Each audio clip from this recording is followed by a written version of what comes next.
ये वीडियो आप सभी के लिए बहुत इंपॉर्टेंट होने वाली है, क्योंकि मैं बोलूं सिंपली कि यार 1 से 1.5 घंटे के अंदर आप लोग अपने सारे कॉन्सेप्ट्स हैं उनको बहुत जल्दी रिवाइज कर सकते हो। साथ ही साथ ये मान के चलिए कि अगर आपके पास 1 घंटा भी है ना आपके पूरे जर्नी के अंदर, आप लोग एग्जाम देने से पहले, तो भी आप लोग बैठ के सिर्फ सुन के आप लोग पूरे कॉन्सेप्ट्स हैं उनको रिवाइज कर सकते हो इस वीडियो के थ्रू। सबसे पहले चैप्टर नंबर 1 की बात करते हैं। इसके अंदर आप लोग देखते हो इलेक्ट्रिक चार्जेस एंड फील्ड की बात हम लोग यहां पे कर रहे हैं।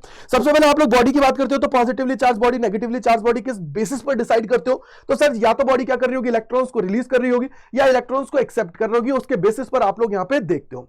अब बात आती है कि सर मेथड्स ऑफ चार्जिंग क्या होते हैं? 3 तरीके से होते हैं। एक होता है फ्रिक्शन, फ्रिक्शन का मतलब इस तरीके से आपने उन दोनों को रब किया तो उसकी वजह से क्या होगा, बॉडी के ऊपर से एक बॉडी से दूसरी बॉडी के ऊपर चार्ज जाएगा, या फिर क्या होगा, दूसरी से पहली बॉडी के ऊपर आप सभी को देखने को मिलेगा। उसी के बेसिस पर आप लोग पॉजिटिव और नेगेटिव की बात करते हो।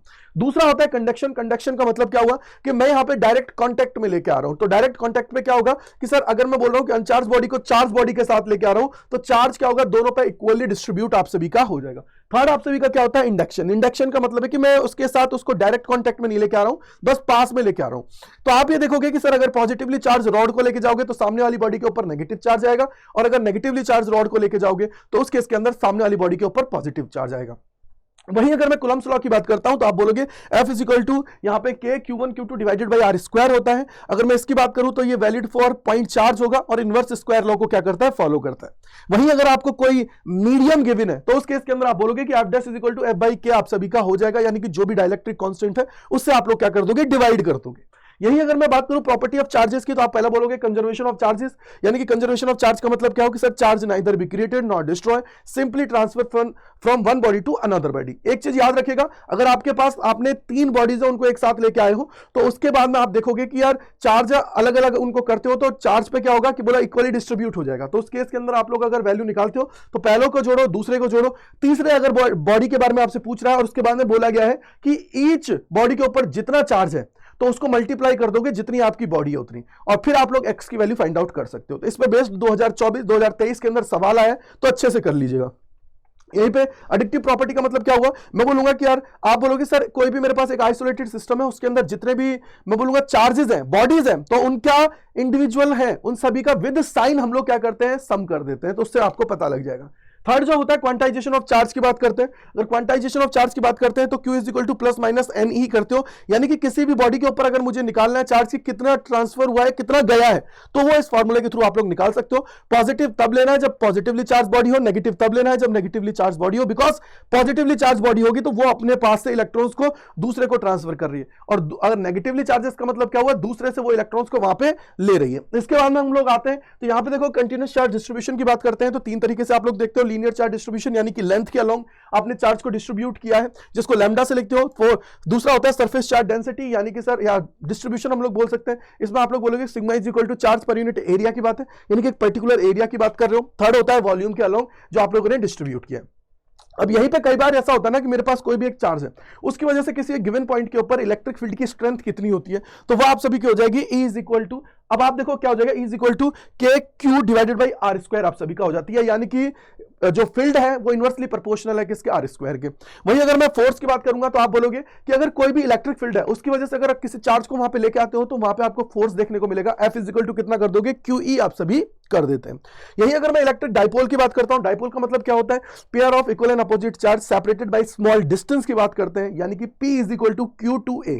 तो उस केस में आप लोग बोलोगे कि डाइपोल की वजह से उसकी एक्सियल पॉइंट पे एक्सिस बोल सकते हैं या एंड ऑन पोजीशन बोल सकते हो, उसके ऊपर इलेक्ट्रिक फील्ड की स्ट्रेंथ कितनी होती है, E is equal to K up to P divided by R cube आप सभी का होता है। वहीं अगर मैं इक्वेटोरियल पोजीशन की बात करता हूं तो ये हो जाता है KP बाई आर क्यूब आप सभी का हो जाता है। वहां पे क्या होता है, बोलो sir 2KP by R cube आप सभी का होता है, ठीक है, याद रख लेना।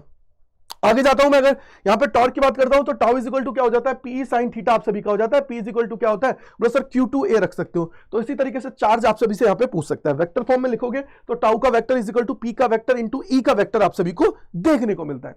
वहीं अगर मैं फ्लक्स की बात करता हूं तो फ्लक्स का मतलब क्या हुआ, एक पर्टिकुलर एरिया से कितनी फील्ड लाइंस होकर गुजर रही हैं उससे एसोसिएट आप लोग उसको क्या कह देते हो, फ्लक्स कह देते हो। तो ये कितना हो जाएगा, बोलो sir phi is equal to EA cos theta बोल सकते हो, या एक छोटे से एलिमेंट के लिए लिया है तो उस केस में EDS cos थीटा बोल सकते हो। अब आपको पता है flux is a scalar quantity, तो आप यहां पे क्या करते हो, डॉट प्रोडक्ट करते हो। इसके बाद में हम लोग देखते हैं गॉस लॉ की बात करते हैं, तो इसके अंदर हम लोग बोलते हैं कि यार अगर मेरे को किसी भी कोई भी मेरे पास एक शेप है, तो याद रखना पहली बात तो गॉस लॉ है ना, किसी साइज और शेप के ऊपर डिपेंडेंट नहीं है, साइज और शेप की।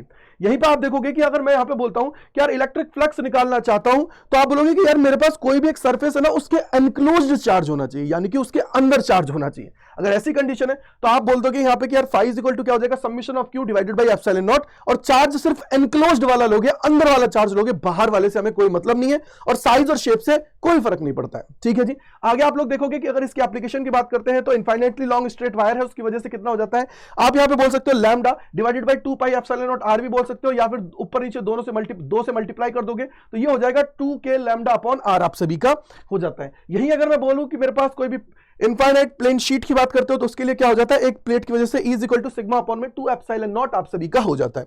वही अगर मैं बोलता हूं कि मेरे पास कोई भी एक स्फेरिकल सरफेस है, अब हो सकता है कि वो होलो हो, होलो के अंदर कंडक्टिंग नॉन कंडक्टिंग हो, या फिर आप बोल सकते हो सॉलिड कंडक्टिंग है या थिन शेल है, सबके लिए आपकी जो इक्वेशन आती है उसमें बोलोगे कि वहां पे 3 पॉइंट्स हम लोग लेते हैं, एक होता है आउटसाइड द सरफेस, एक होता है ऑन द सरफेस, एक होता है अंदर की तरफ आप लोग लेते हो। अब आपको पता है कि यार होलो है तो उस केस के अंदर उसकी एक खास प्रॉपर्टी है कि सर सारा का सारा चार्ज जो होता है ना, उसकी जो सरफेस होती है ना उसके ऊपर जाके पहुंच जाता है, यानी कि उसकी एक खास प्रॉपर्टी है। तो आउटसाइड पॉइंट के लिए क्या होगा, E is equal to K Q by R square हो जाएगा, जब R ग्रेटर देन R है। बड़ा R क्या होता है, रेडियस, स्मॉल r को क्या बोलते हो आप लोग, डिस्टेंस। वही अगर मैं सरफेस के ऊपर बात करता हूं तो के क्यू बाई आर स्क्वायर आपका हो जाएगा कैपिटल R स्क्वायर, और अंदर की तरफ जाओगे तो आप बोलोगे सर सारा का सारा जो चार्ज है सरफेस के ऊपर है, अंदर नहीं है, तो इस केस के अंदर आप लोग बोल दोगे कि यार इलेक्ट्रिक फील्ड की स्ट्रेंथ कितनी हो जाएगी, 0। वही अगर मैं बात करता हूं यहां पे कि सर मेरे पास अगर सॉलिड नॉन कंडक्टिंग है तो क्या हो जाएगा, उस केस के अंदर बोलोगे एक्सटर्नल पॉइंट के ऊपर सेम आएगा के क्यू बाई आर स्क्वायर, और सरफेस के ऊपर सेम आएगा के Q divided by capital R square. और अगर इंटरनल पॉइंट की बात करते हो तो यहां पे हो जाता है, बोलो सर क्या, बोलो के क्यू आर, आर मतलब distance, divided by R cube आप लोग लेते हो कैपिटल आर क्यूब। ठीक है जी, तो ये आप लोगों का चैप्टर नंबर 1 हो गया है।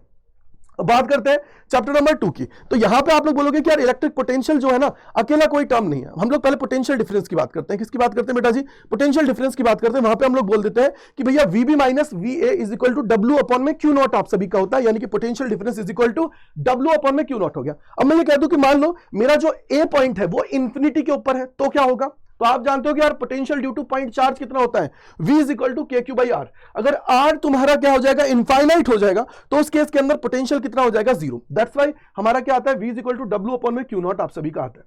अब कई बार क्या होता है, कोई शेप आप सभी को दे दिया, मान लो स्क्वायर दे दिया, स्क्वायर के कॉर्नर्स पे चार्ज रख दिए। अब आपसे पूछ लिया कि साइड पे कोई भी एक साइड ले लिया, वहां पे नेट आपसे पूछ रहा है कि बताइए नेट पोटेंशियल कितना होगा। तो उस केस के अंदर आप लोग क्या करोगे, जितने भी इंडिविजुअल चार्जेस हैं उनकी वजह से उस पॉइंट के ऊपर कितना पोटेंशियल है वो कैलकुलेट करना पड़ेगा। और पोटेंशियल के अंदर आप सभी को याद रखना है कि विद साइन आप लोग कंसीडर करते हो, क्या करते हो, विद साइन। तो यहां पे क्या हो जाएगा, V is equal to V1 plus V2 plus V3 हो जाएगा, और कहां तक हो जाएगा, Vn तक। और यहीं पे क्या हो जाएगा, V is equal to K Q by R आप सभी का, देखो के क्यू बाई आर है। अब यहां पे अगर बात करूं, एक चार्ज दे रखा है तो के क्यू 1 डिवाइडेड बाई R1 है, दूसरा दे रखा है तो उसी अकॉर्डिंग आप लोग निकाल लोगे, क्योंकि एक जो चार्ज होता है उसकी वजह से किसी एक गिवन पॉइंट के ऊपर जो पोटेंशियल होता है वो होता है के क्यू बाई आर आप सभी का हो जाता है, राइट है। अब याद रखिएगा, हो सकता है कि सर स्क्वायर की शेप है तो आपको डायगोनली लेके आना पड़े, हो सकता है कि आपको इस तरीके से मूव करा के लेके आना पड़ेगा, तो उस केस के अंदर आप लोग क्या लगा दोगे, पाइथागोरस थ्योरम लगा दोगे, और स्ट्रेट जो डिस्टेंस है ना उसको आप लोगों को क्या करना होता है, वहां पे कैलकुलेट करना होता है, राइट है। तो ये हमने यहां पे देख लिया।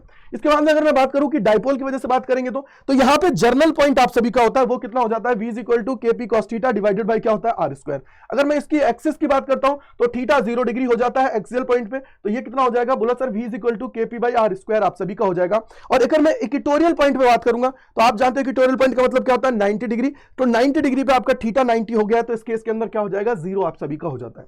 अगर मैं यहां पे पोटेंशियल एनर्जी की बात करता हूं सिस्टम ऑफ 2 चार्जेस, तो वो क्या हो जाएगी, U इज इक्वल टू के Q1 Q2 divided by R आप सभी का हो जाता है। अब हो सकता है जैसे आप लोगों के सीबीएसई वगैरह में बोर्ड के अंदर क्या पूछता है कि भाई सिस्टम ऑफ 3 चार्जेस भी पूछ सकता है, तो आप लोग लिख लीजिएगा इसके अंदर कि अगर सिस्टम ऑफ 3 चार्जेस है तो क्या होगा। चलिए आइए, अगर मैं यहां पे बोल देता हूं कि सिस्टम ऑफ 3 चार्जेस की अगर मैं बात करता हूं तो क्या हो जाएगा, तो उस केस के अंदर आप लोग बोलोगे कि यार U इज इक्वल टू कितना हो जाएगा, के Q1 Q2 डिवाइडेड बाई कितना हो जाएगा, R12 आप सभी का हो जाएगा, प्लस में के Q2 Q3 आप सभी का है डिवाइडेड बाई कितना हो जाएगा बेटा, R23 हो जाएगा, प्लस में आप सभी का कितना है, के Q1 Q3 है, तो इसमें क्या हो जाएगा, डिवाइडेड बाई R13 है। तो याद रख लेना यहाँ पे जो चार्ज है इसको विद साइन कंसीडर किया जाता है। क्या किया जाता है, विद साइन कंसीडर किया जाता है। तो ये थोड़ा सा आप लोगों को ध्यान रखने की जरूरत है। चलिए आगे चलते हैं। आगे अगर हम लोग चलते हैं तो यहां पे आप लोग बोलोगे कि देखो टॉर्क आप लोग पढ़ के आए थे, क्या होता है PE cos PE sine theta आप सभी का होता है, लेकिन अगर मैं पोटेंशियल एनर्जी की बात करता हूं तो U is equal to minus का पीई कॉस थीटा आप सभी का हो जाता है। अब यहां पे देखोगे तो यहां पे आप बोलोगे कि पीई कॉस थीटा आप सभी का है, तो वेक्टर फॉर्म में लिखोगे तो माइनस साइन आना कंपलसरी है, तो माइनस पी का वेक्टर डॉट ई का वेक्टर आप सभी को देखने को मिलता है। वहीं अगर मैं बात कर रहा हूं relationship between electric field and potential, तो E is equal to minus का डीवी बाई डी आर है, यानी कि इलेक्ट्रिक फील्ड की डायरेक्शन में जाने पर तुम्हारा पोटेंशियल डिक्रीज होता है, और अगर पोटेंशियल की डायरेक्शन में जा रहे हो तो उस केस के अंदर आप लोगों का इलेक्ट्रिक फील्ड है वो क्या होगा, डिक्रीज आप सभी का होगा। इसके बाद में अगर मैं यहीं पे बोलूं तो इसकी एक और कंडीशन होती है जिसको बोलते हैं शिफ्टिंग कॉन्सेप्ट। मान लो कल को आपको बोल दिया जाता है कि एक थीटा 1 से थीटा 2 पे आप क्या कर दो, उसको शिफ्ट कर दो। शिफ्ट का मतलब क्या हुआ, मूवमेंट कराना है। तो 0 था, 0 डिग्री पे था, वहां से 90 पे आ गया या 180 डिग्री पे आ गया, तो उस केस के अंदर आप लोग क्या करोगे, W is equal to U2 minus U1 होगा, तो P cos theta 1 minus cos theta 2 आप सभी का हो जाता है। पोलर और नॉन पोलर की बात करते हैं तो आप यहां पे देखोगे कि यार मैं नॉन पोलर की बात करूंगा ना, तो नॉन पोलर में क्या होता है, जो तुम्हारा पॉजिटिव चार्ज है नेगेटिव चार्ज है उनके सेंटर्स क्या करते हैं, कोइंसाइड करते हैं, ठीक है।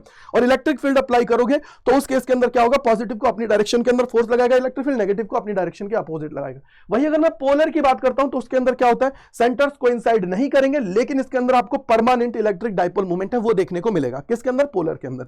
अब यहीं पे मैं कैपेसिटर और कैपेसिटेंस की बात कर लेता हूं, तो कैपेसिटर क्या होता है, बोला सर टू टर्मिनल डिवाइस होता है जो क्या करता है, बेसिकली चार्ज को स्टोर करता है, बस याद रखो क्या करता है, स्टोर करता है। वही अगर मैं कैपेसिटेंस की बात करता हूं तो उसकी क्या होती है, वो एबिलिटी होती है कि यार कितना वो स्टोर कर सकता है, उसकी एबिलिटी को हम लोग उसको बोलते हैं। तो C इज इक्वल टू क्या हो जाएगा बेटा जी, Q बाई V आप सभी का हो जाता है। अब यहां पे ये इंपॉर्टेंट है आप सभी के लिए, जो होती है पार्शियली फिल की कंडीशन।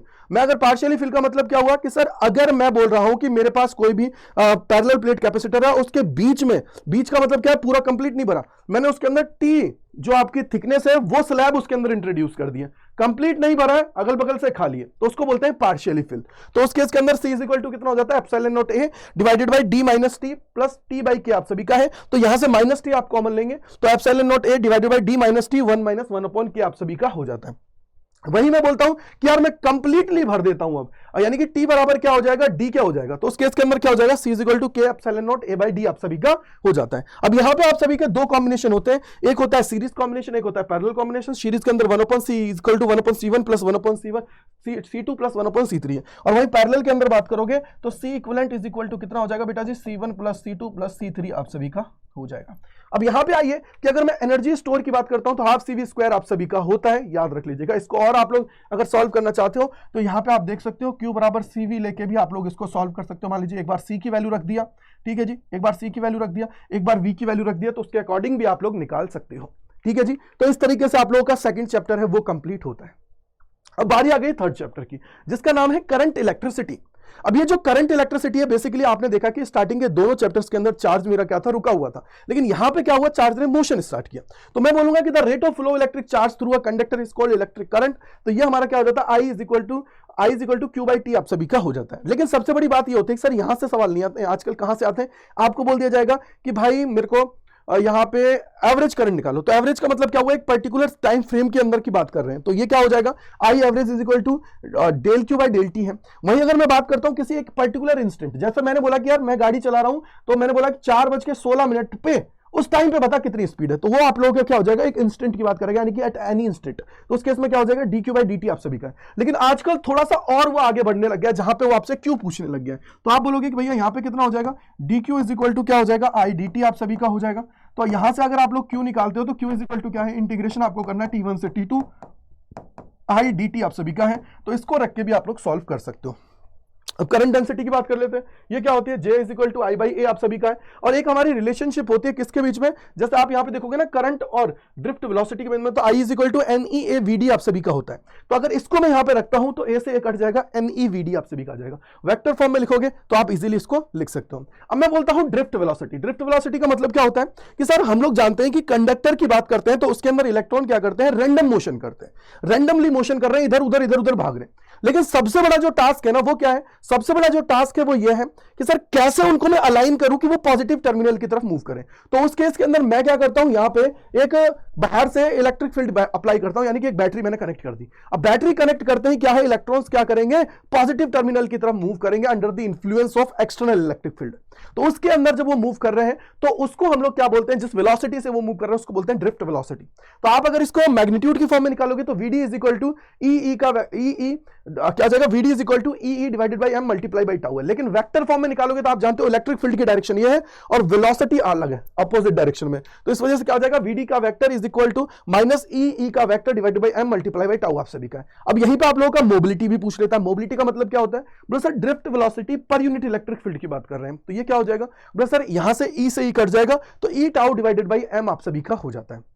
यहीं पर ये रिलेशनशिप आप सभी की होती है। अब मैं बोलता हूं, हम सुनो बचपन से पढ़ते आ रहे कि भैया V बराबर क्या होता है, IR होता है, यानी कि जो हमारा पोटेंशियल डिफरेंस है वही डायरेक्टली प्रोपोर्शनल होता है किसके, करंट के। अब यहां पे एक चीज और याद रखना, कुछ यहां पे क्या होता है, जैसे आप लोग याद रखोगे कि यार देखो ओमिक हमारे कौन से होते हैं, जो ओम्स लॉ को फॉलो करते हैं, यानी कि जिसमें इस तरीके का ग्राफ आता है डायरेक्टली आप लोगों का प्रोपोर्शनल वाला, ठीक है। और वहीं जो नॉन ओमिक कौन होते हैं, जैसे डायोड का ग्राफ आप सभी को देखने को मिलता है, उसको हम लोग क्या बोल देते हैं, नॉन ओमिक बोल देते हैं। अगर मैं आगे बढ़ूं तो यही आप बोलोगे कि सर इलेक्ट्रिक रेजिस्टेंस क्या कर रहा है, बोलो सर जो करंट होता है ना उसके रास्ते में क्या करता है, रुकावट लेके आने करता है, यानी कि जो करंट फ्लो हो रहा है ना उसका क्या करेगा, अपोज करेगा, जिसको हम लोग क्या बोल देते हैं, R is equal to rho L upon A, आपसे भी बोल दोगे। लेकिन सर यहीं पे अगर मैं देखना चाहता हूं रिलेशनशिप किसकी, टाउ की और रजिस्टिविटी की, तो हम लोग क्या करेंगे, आप जानते हो ना एक रिलेशनशिप अभी पर क्या है कि I इज इक्वल टू क्या होता है, NEA VD आप सभी का है। तो इसके अंदर क्या करेंगे, पहले VD की वैल्यू रखेंगे, फिर इलेक्ट्रिक फील्ड की वैल्यू रखेंगे, और उसके बाद में क्या होगा बेटा, हम लोग यहां पे जब इसको निकालेंगे तो आप बोलोगे कि रेजिस्टेंस की वैल्यू जो आ जाएगी ना वो आ जाएगी R is equal to ML divided by NE square A tau आ जाएगा। लेकिन मेरे को तो रजिस्टिविटी की निकालनी है, तो L और A को हटा दो क्योंकि R is equal to rho L upon A होता है। तो रजिस्टिविटी को आप उठाओगे तो M is equal to NE square tau आप सभी का हो जाता है, राइट है। तो ये आप सभी का हुआ। साथ ही साथ आप यहां पे एक और चीज देखोगे, वो ये है कि सर कंडक्टिविटी क्या होती है, 1 अपॉन रजिस्टिविटी आप सभी की होती है। वहीं कंडक्टेंस की बात करते हो तो वो आपका क्या होता है, 1 अपॉन रेजिस्टेंस आप सभी का हो जाता है। तो ये याद रखिएगा, ठीक है। अगर मैं बात करता हूं रेजिस्टेंस की, तो सीरीज के अंदर क्या होता है, सबको जोड़ देते हैं, बिकॉज जब आपको लार्ज अमाउंट में रेजिस्टेंस चाहिए तो आप सीरीज में लगाते हो, जिसमें आप लोगों का क्या होता है, पोटेंशियल क्या होता है, डिफर करता है, लेकिन करंट क्या रहता है, सेम रहता है। वहीं पैरेलल के अंदर क्या होता है कि सर जब मेरे को कम वैल्यू का रेजिस्टेंस, कम रेजिस्टेंस लेके आना है तो उस केस के अंदर मैं पैरेलल में लगाता हूं, जहां पे पोटेंशियल मेरा क्या रहता है, सेम रहता है, लेकिन करंट क्या होता है, डिवाइड होता है।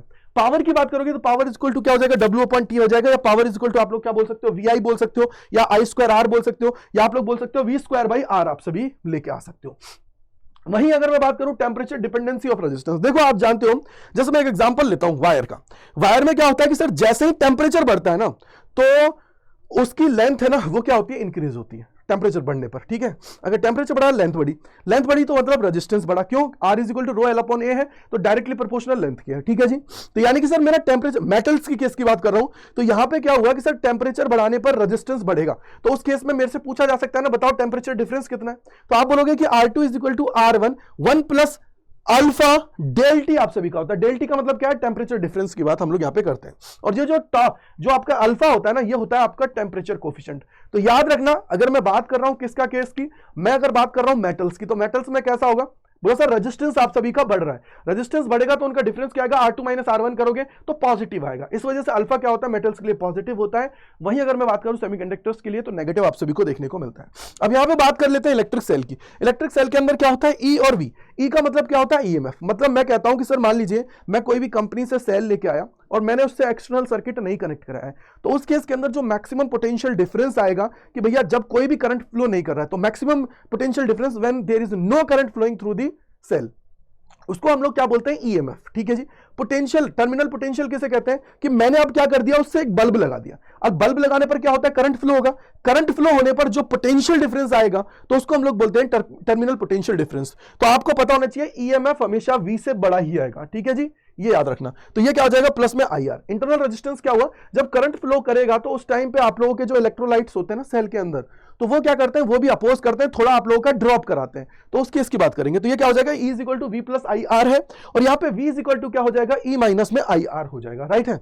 अब यहीं पे आप देखोगे कॉम्बिनेशन ऑफ सेल की, तो कितने तरीके से कॉम्बिनेशन कर सकते हैं। तो यहां पे आप देखो सीरीज में कर सकते हो, पैरेलल में कर सकते हो और साथ ही साथ मिक्सिंग भी कर सकते हो। अब सीरीज में अगर आप कनेक्ट करते हो तो आप सभी जानते हो कि अगर 100 सेल लगे हुए हैं तो सीरीज के अंदर तो सबको जोड़ना पड़ेगा। तो आई इज इक्वल टू क्या हो जाएगा, N E divided by capital R का मतलब है जो एक्सटर्नल रेजिस्टेंस है, एक्सटर्नल जो चीज लगाइए आर प्लस में एन आर, क्योंकि अगर कोई भी सेल है तो उसका इंटरनल रेजिस्टेंस होता ही होता है, तो वो क्या हो जाएगा एन आर। पैरेलल के अंदर होगा तो आप बोलोगे कि यार पैरेलल के अंदर तो पोटेंशियल सेम रहता है, तो पोटेंशियल सेम रहेगा, ई नेट सेम रहेगा। इसको क्या लिख सकते हो, इस तरीके से यहां पे लिख सकते हो, नोट्स में आपको मिल जाएगा कि ई डिवाइडेड बाई क्या हो जाएगा आर प्लस में small R divided by M. क्योंकि ये तो एम क्यों बोला है, क्योंकि यहां पे एन है, मिक्सिंग करोगे तो दिक्कत आएगा, तो मैंने एम आइडेंटिकल सेल बोल दिया। तो इस केस के अंदर आप लोग इसको देखते हो, अगर मिक्सिंग कर देते हो तो ये आप लोगों का क्या हो जाएगा बोलो सर, अगर मैंने मिक्सिंग कर दिया तो एम ये क्या हो जाएगा, यहां पे एम ये आपका हो जाएगा M N E divided by R plus में, अब यहां पे क्या आर एम प्लस में क्या हो जाएगा एन आर। ठीक है, ये देखो ये मैं इसको थोड़ा सा ऊपर भी कर देता हूं, देखो ये, ठीक है जी, समझ में आ गया। तो ये आप लोगों के लिए मैंने यहां पे दिखा भी दिया। चलो आओ आगे चलते हैं। अब आगे चलते हैं तो अब आती है आगे की बात। तो यहां पे अगला जो होता है ना, ये मोस्ट इंपॉर्टेंट कॉन्सेप्ट है। ये कौन सा है कि सर मेरे पास 2 डिफरेंट सेल हैं इन पैरेलल। अगर मैंने पैरेलल में लगा रखा है 2 डिफरेंट सेल को तो उस केस में क्या होगा, यहां पे E1 होगा, R1 है, E2 R2 है। क्यों, क्योंकि दोनों की वैल्यू अलग है। इस पे बेस्ड न्यूमेरिकल आप सभी का बहुत ज्यादा पूछा जाता है। तो यहां से अगर मैं E की बात करूंगा तो आप क्या करोगे, E इक्विवेलेंट निकालना है तो इसको इसके साथ मल्टीप्लाई कर दो, इसके साथ मल्टीप्लाई कर दो और इसके बाद में इनका रेजिस्टेंस का टोटल करके डिवाइड कर दो, ये आप सभी के सामने आ जाएगा। वहीं इंटरनल निकालना है, आर इंटरनल जो निकालना है तो ये क्या हो जाएगा, दोनों पैरेलल में है तो 1/R1 plus 1/R2, R internal is equal to R1 R2 divided by R1 plus R2। अब यहीं पे आप सभी को करंट पूछ सकता है, अगर करंट पूछेगा तो इक्विवेलेंट डिवाइडेड बाय क्या हो जाएगा, ई इक्विवेलेंट की बात करोगे डिवाइडेड बाय क्या हो जाएगा, आर प्लस में आपका क्या हो जाएगा आर इक्विवेलेंट। तो यहां पे देखो ये तो ई आ गया है, ये आपका आर इंटरनल आ गया है, बस इसको रखो और सॉल्व कर दो। किरचॉफ लॉ की बात करते हैं तो यहां पे आप बोलोगे फर्स्ट लॉ की बात करते हैं, इसी को हम लोग जंक्शन लॉ बोल देते हैं। बेसिकली किसके ऊपर बेस्ड है, कंजर्वेशन ऑफ चार्ज के ऊपर है। मेरे पास कोई भी जंक्शन होता है उसके ऊपर इनकमिंग करंट जो होगा वो आउटगोइंग करंट के बराबर होना चाहिए, ये कंडीशन ये कहता है। दूसरी चीज अगर मैं सेकेंडरी लॉ की बात करता हूं, इसको लूप लॉ बोलते हैं। इसके अंदर क्या हो जाएगा, बोला सर हमारा जो सर्किट है, सर्किट के अंदर जितने भी सर्किट एलिमेंट्स हैं उनके अक्रॉस अगर मैं पोटेंशियल डिफरेंस निकालता हूं तो उन सब का अगर मैंने सम करा तो summation of V is equal to क्या आना चाहिए, 0 आप सभी का आना चाहिए और कंजर्वेशन ऑफ एनर्जी के ऊपर ये बेस्ड है। वहीं अगर मैं व्हीटस्टोन ब्रिज की बात करता हूं तो यहां पे आप लोग देखोगे कि ब्रिज जो है जनरली बैलेंसिंग कंडीशन पे वर्क करता है, तो उस केस के अंदर आप बोलोगे P/R is equal to Q/S आप सभी का हो जाता है। अगर मैं यहां पे सेल और जो ये गैल्वेनोमीटर है इन दोनों की पोजीशन चेंज कर देता हूं तो क्या फर्क पड़ेगा, बोला नहीं फर्क पड़ेगा। ठीक है जी, याद रख लेना। अब आते हैं हम लोग चौथे चैप्टर पे। चौथा चैप्टर क्या है, मूविंग चार्जेस एंड मैग्नेटिज्म की बात करते हैं हम लोग यहाँ पे। देखो सबसे पहले आपको पता होना चाहिए कि हमको बताने वाले कौन थे, तो ऑरोस्ट्रोड नाम के साइंटिस्ट थे जिन्होंने हमें बताया था, क्या बताया था कि यार अगर मेरे पास कोई भी वायर है तो उसके चारों तरफ क्या होता है, स्ट्रॉन्ग फील्ड आप सभी को देखने को मिलता है। अब ये कितना होता है वो बताया था हमें बायो सावर्ट जी ने।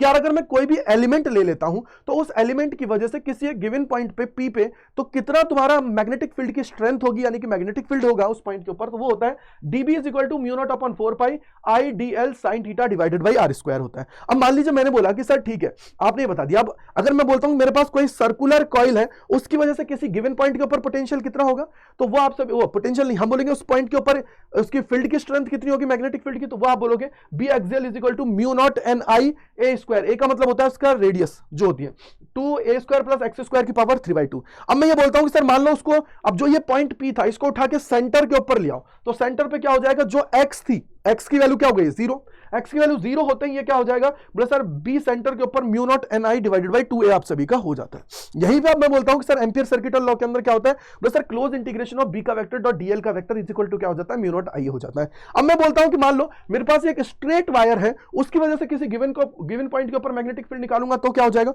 तो B इज इक्वल टू क्या होता है, mu naught I divided by 4 pi R sin phi1 plus sin phi2 है। अगर मैं कह देता हूं इनफाइनाइटली लॉन्ग है, इनफाइनाइटली लॉन्ग का मतलब है कि यार उसकी लेंथ है वो फाइनाइट है, तो उस केस के अंदर क्या हो जाएगा, बोलो सर वहां पे जो phi1 है वो π/2 होगा, phi2 है वो भी π/2 बनेगा। इस केस के अंदर B is equal to mu naught I divided by 2 pi R आप सभी का हो जाएगा। अब मेरे दिमाग में आया कि सर ये इनफाइनाइटली लॉन्ग है तो क्यों ना इसके एक एंड को तो छोटा कर दूं और एक को लंबा कर दूं, तो क्या होगा, तो उस केस के अंदर आप लोगों का मतलब क्या हुआ कि point near one end of long wire तो क्या हो जाएगा, तो B is equal to mu naught I divided by 4 pi R हो जाएगा, क्योंकि phi1 तो 90 हो गया लेकिन phi2 आपका क्या हो गया 0 हो गया है। समझ में आ गया होगा। आगे अगर हम लोग चलते हैं तो अब देखोगे सॉलिनॉइड की बात करते हैं। तो सॉलिनॉइड में क्या हुआ कि सर इसकी एक्सिस के ऊपर आप लोग मैग्नेटिक फील्ड जब निकालते हो तो वो आपका हो जाता है B = म्यू नॉट एन आई, आप सभी का हो जाता है। अब ये स्मॉल एन को हम लोग बोलते हैं number of turns per unit length की बात हम लोग यहाँ पे करते हैं। अब मैं कहता हूं कि सर वन एंड के ऊपर अगर मैग्नेटिक फील्ड निकालना है तो कितना हो जाएगा, तो ये हो जाएगा B and = mu naught N I divided by 2 आप सभी का हो जाएगा। अगर मैं कहता हूं मेरे पास कोई भी एक चार्ज पार्टिकल है, अगर चार्ज पार्टिकल मेरे पास है और इस चार्ज पार्टिकल को अगर मैं यहां पे मैग्नेटिक फील्ड की बात कर रहा हूं तो क्या होगा, ठीक है, चार्ज पार्टिकल है तो इस चार्ज पार्टिकल की अगर मैं यहां पे बात कर रहा हूं इसकी वजह से किसी भी मैं बोलूंगा चार्ज पार्टिकल अगर वो मैग्नेटिक फील्ड के अंदर मूव कर रहा है तो उस केस के अंदर उसके ऊपर फोर्स कितना लगेगा, तो वो आप सभी का हो जाता है F = QVB sin थीटा आप सभी का है। अगर तुम्हारा वेलोसिटी 0 यानी कि वो रुका हुआ है तो कोई फोर्स नहीं लगेगा। अगर दोनों V और B दोनों पैरेलल हैं तो उस केस के अंदर थीटा कितना हो जाएगा, बोलो सर थीटा आप सभी का हो जाता है यहां पे 0 डिग्री, तो उस केस के अंदर भी फोर्स नहीं लगेगा। एंटी पैरेलल है तो भी नहीं लगेगा। मैं ये कहता हूं सर मैग्नेटिक फील्ड है और वेलोसिटी अगर वो कांस्टेंट है तो क्या है, तो उस केस के अंदर आप बोलोगे कि फोर्स जो है ना डायरेक्टली प्रोपोर्शनल किसके है, अब तुम्हारे चार्ज के है। समझ में आ गया। लॉरेंज फोर्स का मतलब क्या हुआ कि मेरे पास कोई भी एक चार्ज पार्टिकल है तो उस केस के अंदर अगर वो चार्ज पार्टिकल है और वो क्या कर रहे हैं, इलेक्ट्रिक फील्ड और मैग्नेटिक फील्ड दोनों में साइमल्टेनियसली मूव कर रहे हैं, तो उस केस के अंदर जो फोर्स होता है वो होता है लॉरेंज फोर्स। इसके लिए क्या हो जाएगा, बोला सर F = इलेक्ट्रिक फील्ड के अंदर का फोर्स प्लस में मैग्नेटिक फील्ड के अंदर का फोर्स, तो वो क्या हो जाएगा QE प्लस में VB sin थीटा है। बोलो VB sin थीटा है, अगर QVB sin थीटा हो जाएगा तो उस केस के अंदर अगर वेक्टर फॉर्म में लिखोगे तो Q बाहर आ जाएगा, E का वेक्टर प्लस V का वेक्टर इंटू B का वेक्टर आप सभी का हो जाता है। यहीं पे अगर मैं बात करता हूं कि मेरे पास कोई भी चार्ज पार्टिकल है तो वो अगर मैग्नेटिक फील्ड के अंदर मूव कर रहा है तो कितने तरीका का जो पाथ है उसको फॉलो कर सकता है। पहला स्ट्रेट पाथ, दूसरा सर्कुलर पाथ, तीसरा होता है हेलिकल पाथ आप सभी का हो जाता है। राइट है। अगर मैं यहां पे कहता हूं कि मैं अगर कह रहा हूं कि सर्कुलर पाथ मूव कर रहा है तो आप जानते हो कि सर कहीं ना कहीं जो मैग्नेटिक फील्ड की वजह से जो फोर्स है वही उसको मदद कर रहा है रोटेट करने में। अगर वही उसको रोटेट करने में मदद कर रहा है तो इस केस के अंदर आप बोलोगे कि सेंट्रीपिटल फोर्स किसके बराबर हो जाएगा, आप बोलोगे कि सर जो आप लोगों का मैग्नेटिक फील्ड की वजह से फोर्स है उसके पे तो mv² डिवाइडेड बाई r हो जाएगा QVB के, तो v से v कट जाएगा एक, तो r = mv/qb हो जाएगा। आप जानते हो mv को क्या लिख सकते हो, बोला सर हम लोग लिख सकते हैं लीनियर मोमेंटम, तो आप लोग मोमेंटम की फॉर्म में लिख सकते हो। और अगर काइनेटिक एनर्जी के अंदर फॉर्म में लिखना है तो √2m e के आप लोग बोल सकते हो या k बोल सकते हो, तो r = कितना आ जाएगा, √2m k डिवाइडेड बाई क्या हो जाएगा QB। अब आप देखोगे चैप्टर नंबर 11 के अंदर आप लोगों का काइनेटिक एनर्जी का फॉर्मूला क्या हो जाता है, QV0 भी हो जाता है, तो उसको भी आप लोग लिख सकते हो कि QV0 हो जाएगा। तो यहां पे आप इसको रखोगे तो 1/b √2m v divided by q आप सभी का आ जाएगा। इसके बाद में अगर मैं आगे जाता हूं तो अब मैं बोलता हूं कि मेरे पास मान लीजिए कोई L लेंथ का वायर है जिसके अंदर करंट अगर आप लोगों का फ्लो हो रहा है तो उसके अंदर आप लोग क्या बोलोगे, F = ILB sin थीटा आप सभी का हो जाएगा। अब मैं बोलता हूं कि मान लो मेरे पास दो पैरेलल करंट कैरिंग कंडक्टर्स हैं तो उनके बीच में फोर्स कौन सा लगेगा, तो आप बोलोगे सर दोनों की करंट की डायरेक्शन अगर सेम है तो अट्रैक्शन होगा, दोनों की डायरेक्शन अपोजिट है करंट की तो रिपल्सिव फोर्स आप सभी को देखने को मिलता है। अगर यहां पे फोर्स पर यूनिट लेंथ की बात करोगे तो μ0 divided by 2π I1 I2 divided by r होता है। वहीं अगर मैं μ0/2π को लिख देता हूं क्या, बोलो सर अगर आप देखोगे तो μ0 डिवाइडेड बाई 4π की वैल्यू होती है 10⁻⁷, लेकिन अगर μ0/2π की बात करोगे तो 2 × 10⁻⁷ लिख सकते हो, I1 I2 divided by r है। अगर मैं यहां पे टॉर्क की बात करता हूं तो वो कितना हो जाएगा, करंट लूप जो आपका महसूस करेगा τ = mb sin थीटा है, वेक्टर की फॉर्म में लिखोगे तो m का वेक्टर इंटू b का वेक्टर आप सभी का हो जाता है। अब यहीं पे मैं बोलता हूं पोटेंशियल एनर्जी क्या होगी, अगेन सिर्फ यहां पे सिंबल्स का अंतर है बाकी सेम है, तो U = माइनस का mb cos थीटा होता है। थीटा 0 डिग्री है तो स्टेबल होगा, 180 डिग्री है तो अनस्टेबल आप सभी का होता है। तो याद रखो ये स्टेबल हो गया, देखो स्टेबल पोजीशन है 0 पे, 180 पे क्या हो जाएगी, अनस्टेबल पोजीशन आप सभी की हो जाएगी। अब मूविंग कॉइल गैल्वेनोमीटर की अगर मैं बात करता हूं तो इस केस के अंदर आप लोग देखोगे कि यार जब स्प्रिंग टॉर्क आप सभी का बराबर हो जाता है कॉइल के टॉर्क के तो उस केस की बात आप लोग यहां पे करते हो, तो ये क्या हो जाएगा, C थीटा बोल दीजिए या K थीटा बोल दीजिए, बात बराबर है। C का मतलब स्प्रिंग कांस्टेंट है, K का मतलब भी स्प्रिंग कांस्टेंट है, तो इन दोनों को आप लोग लिखोगे तो theta = NAB divided by C I से मल्टीप्लाई करोगे तो आप बोलोगे सर जितना ज्यादा करंट होगा ना उतना ज्यादा डिफ्लेक्शन एंगल आप सभी का होता है। अब यहीं पे आपसे पूछ लिया जाता है वो होता है बेटा कि यार करंट सेंसिटिविटी क्या होती है और वोल्टेज सेंसिटिविटी क्या होती है। करंट सेंसिटिविटी का मतलब क्या हुआ, जब थीटा बाई आई कर देते हो, ये थीटा बाई आई कर देते हो तो इसको बोलते हो करंट सेंसिटिविटी। क्या हो जाता है, NAB डिवाइडेड बाई क्या हो जाएगा C, या फिर जो भी K है तो K लिख देंगे। वही वोल्टेज सेंसिटिविटी की बात करोगे तो V से डिवाइड करोगे, क्या करोगे, V से डिवाइड करोगे, तो उस केस के अंदर क्या हो जाएगा, थीटा बाई V है, और यहां पे बोलोगे NAB डिवाइडेड बाई RG, और K आपका या C आपका आ जाएगा। एक चीज याद रखिएगा, यहां पे करंट सेंसिटिविटी कब बढ़ सकती है, जब नंबर ऑफ टर्न्स बढ़ेंगे, लेकिन यहां पे नहीं बढ़ सकती, क्योंकि नंबर ऑफ टर्न्स बढ़ेंगे तो रेजिस्टेंस बढ़ेगा, जिसकी वजह से ये क्या हो जाएगा, न्यूट्रलाइज हो जाएगा, यानी कि अनचेंज आप सभी का रहने वाला है। अगर मैं आगे चलता हूं तो आप बोलोगे सर यार कन्वर्जन मुझे करना है, तो आप बोलोगे कि सर अगर गैल्वेनोमीटर को अमीटर में करना है तो आप क्या करोगे, यहां पे आप क्या करोगे, पैरेलल में करंट लगा, पैरेलल में रेजिस्टेंस लगा दोगे, वो भी क्या है, वेरी स्मॉल वैल्यू का। तो इस केस में क्या होगा कि बोलो सर गैल्वेनोमीटर के अक्रॉस जो करंट जा रहा होगा और जो सप्लाई वाला करंट है उसमें से इसको हटाओगे तो ऊपर जाएगा, तो यहां पे बोल दोगे S is equal to IG G divided by I minus IG आपका हो जाता है। वहीं अगर मैं कन्वर्जन करता हूं गैल्वेनोमीटर का वोल्ट मीटर में, तो क्या करता हूं, सीरीज रेजिस्टेंस लगा देता हूं, और वो भी क्या होता है, तुम्हारी वैल्यू जो इसकी होती है ना वो हो जाती है यहां पे हाई वैल्यू का है। तो उस केस में आप बोलोगे कि यार यहां पे जो वोल्टेज होगा वो इन करंट जो इसके अंदर आ रहा है, अब यहां पे गैल्वेनोमीटर पहले तो गैल्वेनोमीटर का करंट है डिवाइडेड बाय टोटल रेजिस्टेंस। अब यहां से अगर मेरे को R निकालना है तो क्या हो जाएगा, V divided by IG minus में G आप सभी का हो जाता है। तो इस तरीके से चौथा चैप्टर आपका होता है। पांचवें चैप्टर की बात कर लेता हूं बेटा, यहां पे मैं जनरली उन चीजों की बात कर रहा हूं जो एग्जाम ओरिएंटेड है। अब आप देखेंगे बहुत सारी छोटी छोटी थ्योरी होती है, वो आप लोगों को लास्ट मोमेंट पर रिवाइज करने की जरूरत नहीं होती है, आप लोगों को सिर्फ एग्जाम ओरिएंटेड कंटेंट है जो आपका पता होना चाहिए, जहां से मैक्सिमम सवाल आते हैं, वो मैं आप सभी को यहां पे बता रहा हूं, जिससे आपका काम हो जाएगा। अब आगे चलते हैं, आगे अगर हम लोग चलते हैं तो यहां पे मैग्नेटिज्म की बात करोगे तो बेसिकली क्या हुआ कि आयरन निकल कोबाल्ट जैसे जो आपके सब्सटेंस है, इनको अट्रैक्ट करने का जो फिनोमिना होता है उसकी बात हम लोग यहां पे करते हैं, और जो प्रॉपर्टी ये बॉडी दिखाती है उसको हम लोग क्या कह देते हैं, मैग्नेट हम लोग कह देते हैं। अब बार मैग्नेट की कुछ खास प्रॉपर्टी है, जैसे सर अगर मैं इसकी पहली प्रॉपर्टी की बात करता हूं तो अगर इसको आप लोग फ्रीली सस्पेंडेड करोगे तो नॉर्थ साउथ के अंदर अपने आप को अलाइन कर लेती है। दूसरी आप लोगों के डायरेक्टिव प्रॉपर्टी दिखाती है। तीसरा क्या होता है कि सर जो अनलाइक पोल होते हैं ना वो एक दूसरे को अट्रैक्ट करेंगे, लाइक पोल होते हैं ना वो एक दूसरे को क्या करेंगे, रिपेल करेंगे। एक चीज याद रख लीजिएगा, अगर तुम इसको ब्रेक करते हो ना तो कभी भी मोनोपोल है ना वो एग्जिस्ट नहीं करेगा, ऑलवेज जो एग्जिस्ट होंगे ना ये किसके अंदर होंगे, पेयर के अंदर होंगे। और क्या है कि बोलो सर जब मैग्नेटिक फील्ड है अगर उसके अंदर किसी और सब्सटेंस को आप लाके रख देते हो तो उसके अंदर भी मैग्नेटिज्म की प्रॉपर्टी आप सभी को देखने को मिल जाएगी। ठीक है, अगर मैं यहां पे बात करूंगा फील्ड लाइंस की तो आप सभी जानते हो कि यार फील्ड लाइंस क्या होती है, आप सभी की नॉर्थ पोल से निकल रही है और साउथ पोल की तरफ आप लोगों की जा रही है, और अंदर से देखोगे तो साउथ पोल से नॉर्थ पोल की तरफ आप सभी को देखने को मिलती है, यानी कि ये क्या बनाती है, क्लोज लूप बनाती है, और कंटिन्यूस कर्व आप सभी का होता है। ऐसा नहीं होता सर कि कंटिन्यूस कर्व आप सभी का ये नहीं है। दूसरी चीज आप देखोगे कि दो फील्ड लाइंस है ना वो कभी भी एक दूसरे को क्रॉस नहीं करेंगे, बिकॉज अगर ये दोनों एक दूसरे को क्रॉस करेंगे तो उस केस के अंदर दो डायरेक्शंस मिलेंगे फील्ड की जो पॉसिबल नहीं है। अब यहां पे देखोगे सबसे बड़ी बात यह है कि सर यहां पे देखो ये बाहर मैग्नेट है, नॉर्थ से निकल रही है साउथ की तरफ जा रही है, साउथ से वापस नॉर्थ की तरफ मूव कर रही है, इसलिए हम लोग बोलते हैं कि ये क्या बनाती है, क्लोज लूप बनाती है, और कभी भी दो फील्ड लाइंस कभी भी इंटरसेक्ट नहीं करेंगी। अब यहां से आगे अगर हम लोग आते हैं तो आप देखोगे कि अगर मेरे पास कोई भी बाहर मैग्नेट है उसकी वजह से उसका मैग्नेटिक मूवमेंट निकालना है तो m इंटू 2l बोल दीजिए या स्मॉल m इंटू 2a बोल दीजिए। स्मॉल m का मतलब होता है पोल स्ट्रेंथ, ये आपका क्या होता है, मैग्नेटिक मूवमेंट। अब मैं बोलता हूं कि मेरे पास अगर कोई सर्कुलर लूप है तो उसकी वजह से हमारा कितना होगा मैग्नेटिक मूवमेंट, तो वो आ जाता है NIA आप सभी का होता है। अब मान लीजिए कोई इलेक्ट्रॉन है जो रिवॉल्व कर रहा है सर्कुलर पाथ के अंदर तो उसका क्या हो जाता है, EVR डिवाइडेड बाय 2 आप सभी का हो जाता है। अब ऐसे जैसे आप लोगों ने वहां पे पढ़ा था इलेक्ट्रिक फील्ड में एक्सियल पॉइंट और इक्वेटोरियल पॉइंट, वैसे ही होता है कि अगर कोई जनरल पॉइंट है तो उसके लिए क्या हो जाता है, म्यू नॉट अपॉन 4 पाई है, m अपॉन में r क्यूब है, अंडर रूट का 1 प्लस 3 cos स्क्वायर थीटा है। अब यहां पे आप जानते हो कि अगर एक्सियल पॉइंट है तो थीटा कितना हो जाता है, 0 डिग्री। 0 डिग्री होते ही क्या हो जाएगा, cos 0 पे क्या हो जाएगा, 1 हो जाएगा, तो अंडर रूट का 1 प्लस 3 यानी कि 4 हो जाएगा, तो 2 बाहर आ जाएगा, तो mu naught upon 4 pi 2m divided by r cube है। लेकिन अगर इक्वेटोरियल पॉइंट है तो 90 डिग्री होते ही cos वाली टर्म खत्म, तो अंदर क्या हो जाएगा, म्यू नॉट अपॉन 4 पाई m अपॉन में r क्यूब आप सभी का आ जाता है।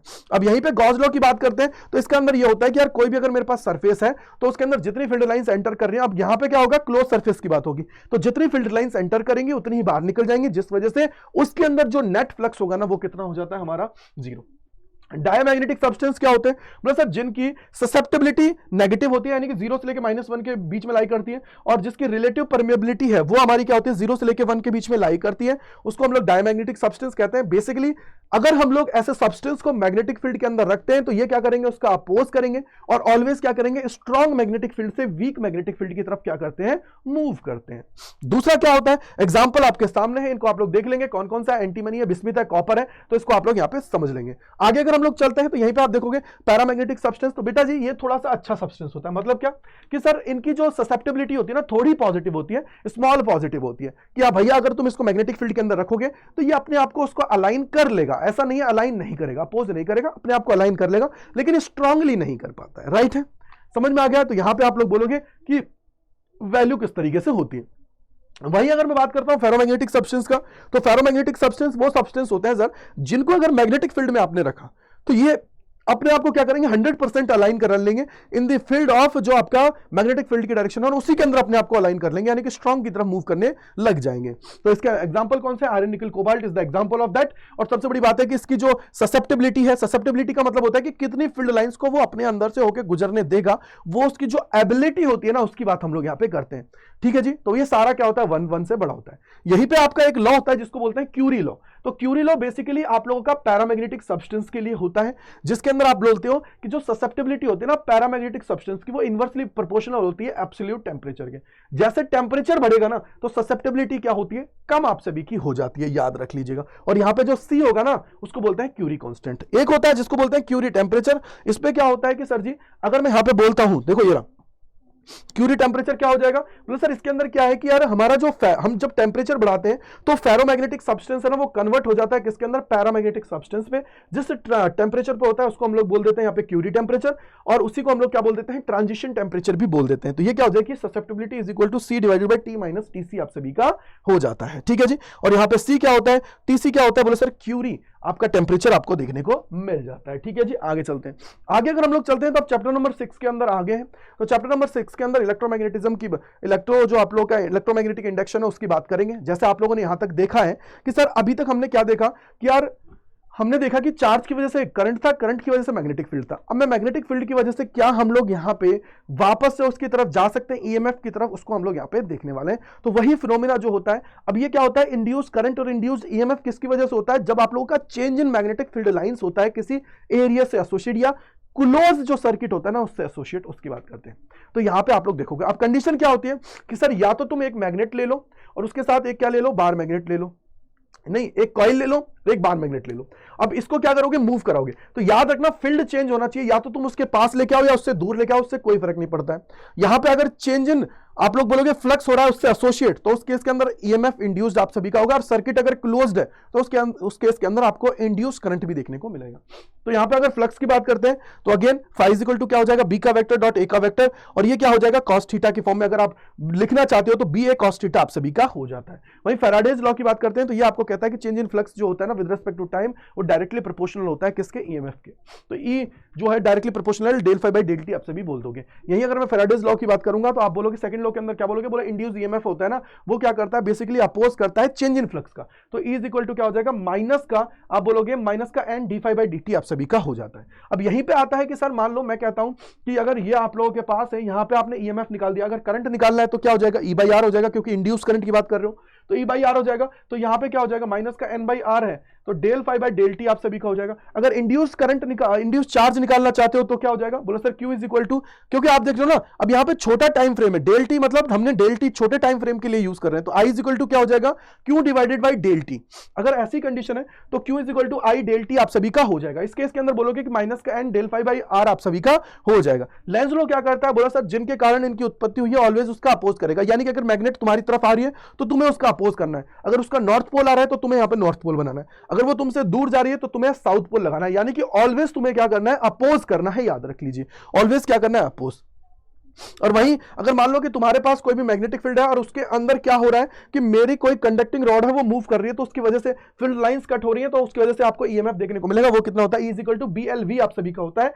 अब याद रखना दूसरी चीज, अगर वो रोटेट करेगा तो क्या हो जाएगा, half B omega L square आप सभी का हो जाता है, याद रखेंगे। आगे अगर हम लोग चलते हैं तो देन आप लोग देखोगे सेल्फ इंडक्टेंस मतलब क्या हुआ, खुद में खुद की वजह से ही आप लोग देखोगे। तो इसके अंदर क्या हुआ कि जो फ्लक्स होगा ना वो डायरेक्टली प्रोपोर्शनल किसके होता है, करंट के। जितना ज्यादा करंट होगा उतना ज्यादा आप लोगों का फ्लक्स होगा। तो उस केस की बात है। अब यहां पे मान लो मैं कहता हूं कि n नंबर ऑफ टर्न्स है तो n phi directly proportional to i हो जाएगा। अब जैसे ही प्रोपोर्शनलिटी साइन को हटाओगे कांस्टेंट आप सभी को लेना पड़ता है जिसको हम लोग बोल देते हैं l, जिसको वो क्या हो जाता है, l का मतलब होता है सेल्फ जो इंडक्टेंस का जो कोफिशिएंट है, यानी कोफिशिएंट ऑफ सेल्फ इंडक्टेंस हम लोग उसको बोल देते हैं। तो l की वैल्यू क्या हो जाएगी, n फाई बाई i आप सभी का हो जाएगा। अगर मैं ईएमएफ की बात करूंगा तो इज इक्वल टू माइनस का del phi by del T आप सभी का होता है, तो ये क्या हो जाएगा माइनस का l del I by del T आप सभी का है, क्योंकि यहां पे करंट चेंज हो रहा है टाइम के साथ, इस वजह से यूनिट क्या हो जाएगी, हेनरी। तो सेल्फ इंडक्टेंस आ गया।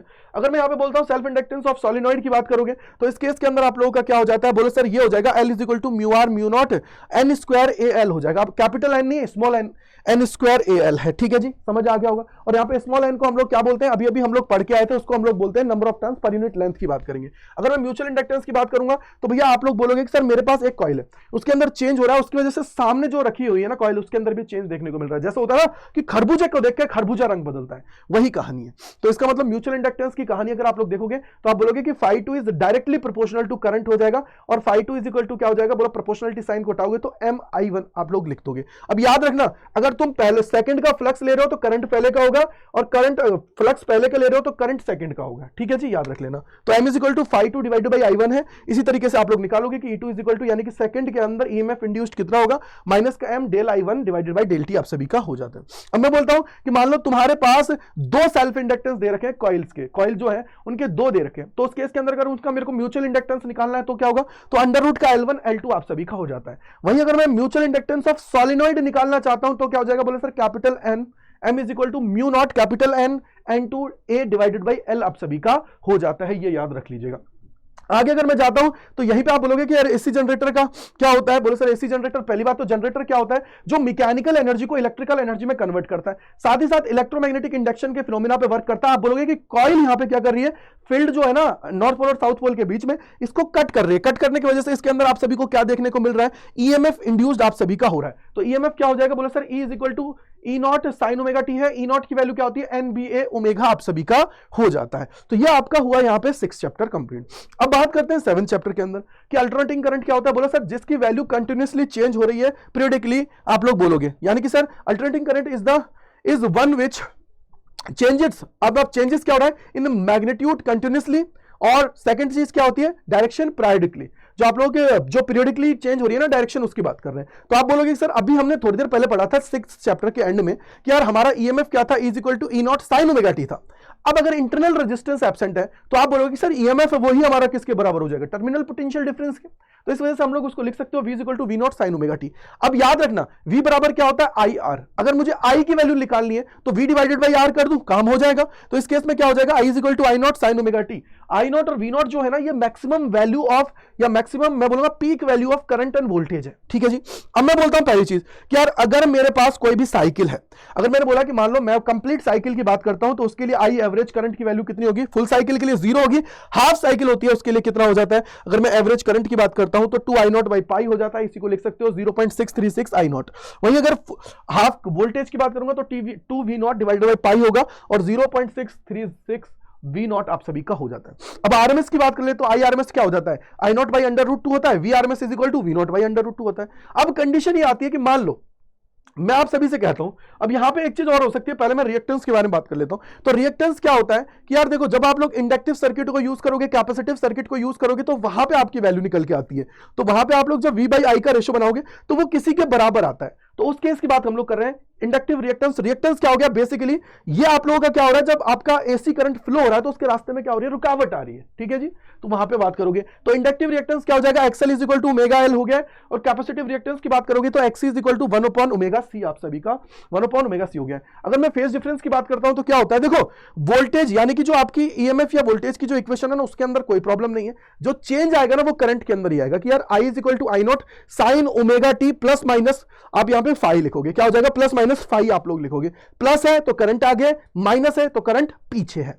अब इंपीडेंस मैंने आपको बता रहा हूं, इंपीडेंस और इसकी बात करते हैं। तो इंपीडेंस का मतलब क्या हो गया कि भैया जो आपका सर्किट है और उसके अंदर अलग अलग एलिमेंट्स है, अब उसका कंबाइंड करके जो आपका करंट फ्लो हो रहा है उसके रास्ते में अपोजिशन आपका जो होता है, अपोजिशन जो ऑफर्ड होता है, उसको हम लोग क्या कह देते हैं, इंपीडेंस कह देते हैं। तो Z इज इक्वल टू क्या हो जाएगा, V बाई आई हो जाएगा, V not by I not हो जाएगा, V RMS by I RMS आप सभी का हो जाता है। वहीं अगर मैं आगे जाता हूं तो आप बोलोगे कि यार प्योर रेजिस्टिव सर्किट होता है तो उसके अंदर वोल्टेज और जो करंट होता है ना वो सेम फेज के अंदर होता है, याद रख लीजिएगा। फेज डिफरेंस कितना हो जाता है, 0। वहीं अगर मैं इंडक्टिव की बात करता हूं तो इसके अंदर क्या होता है, हमारा करंट पीछे होता है, I not sine omega T minus pi by 2 होता है, V is equal to V not sine omega T है। और यहां पे फेज डिफरेंस कितना होता है, पाई बाई 2 का, यानी कि वोल्टेज हमारा क्या कर रहा है, लीड कर रहा है करंट से।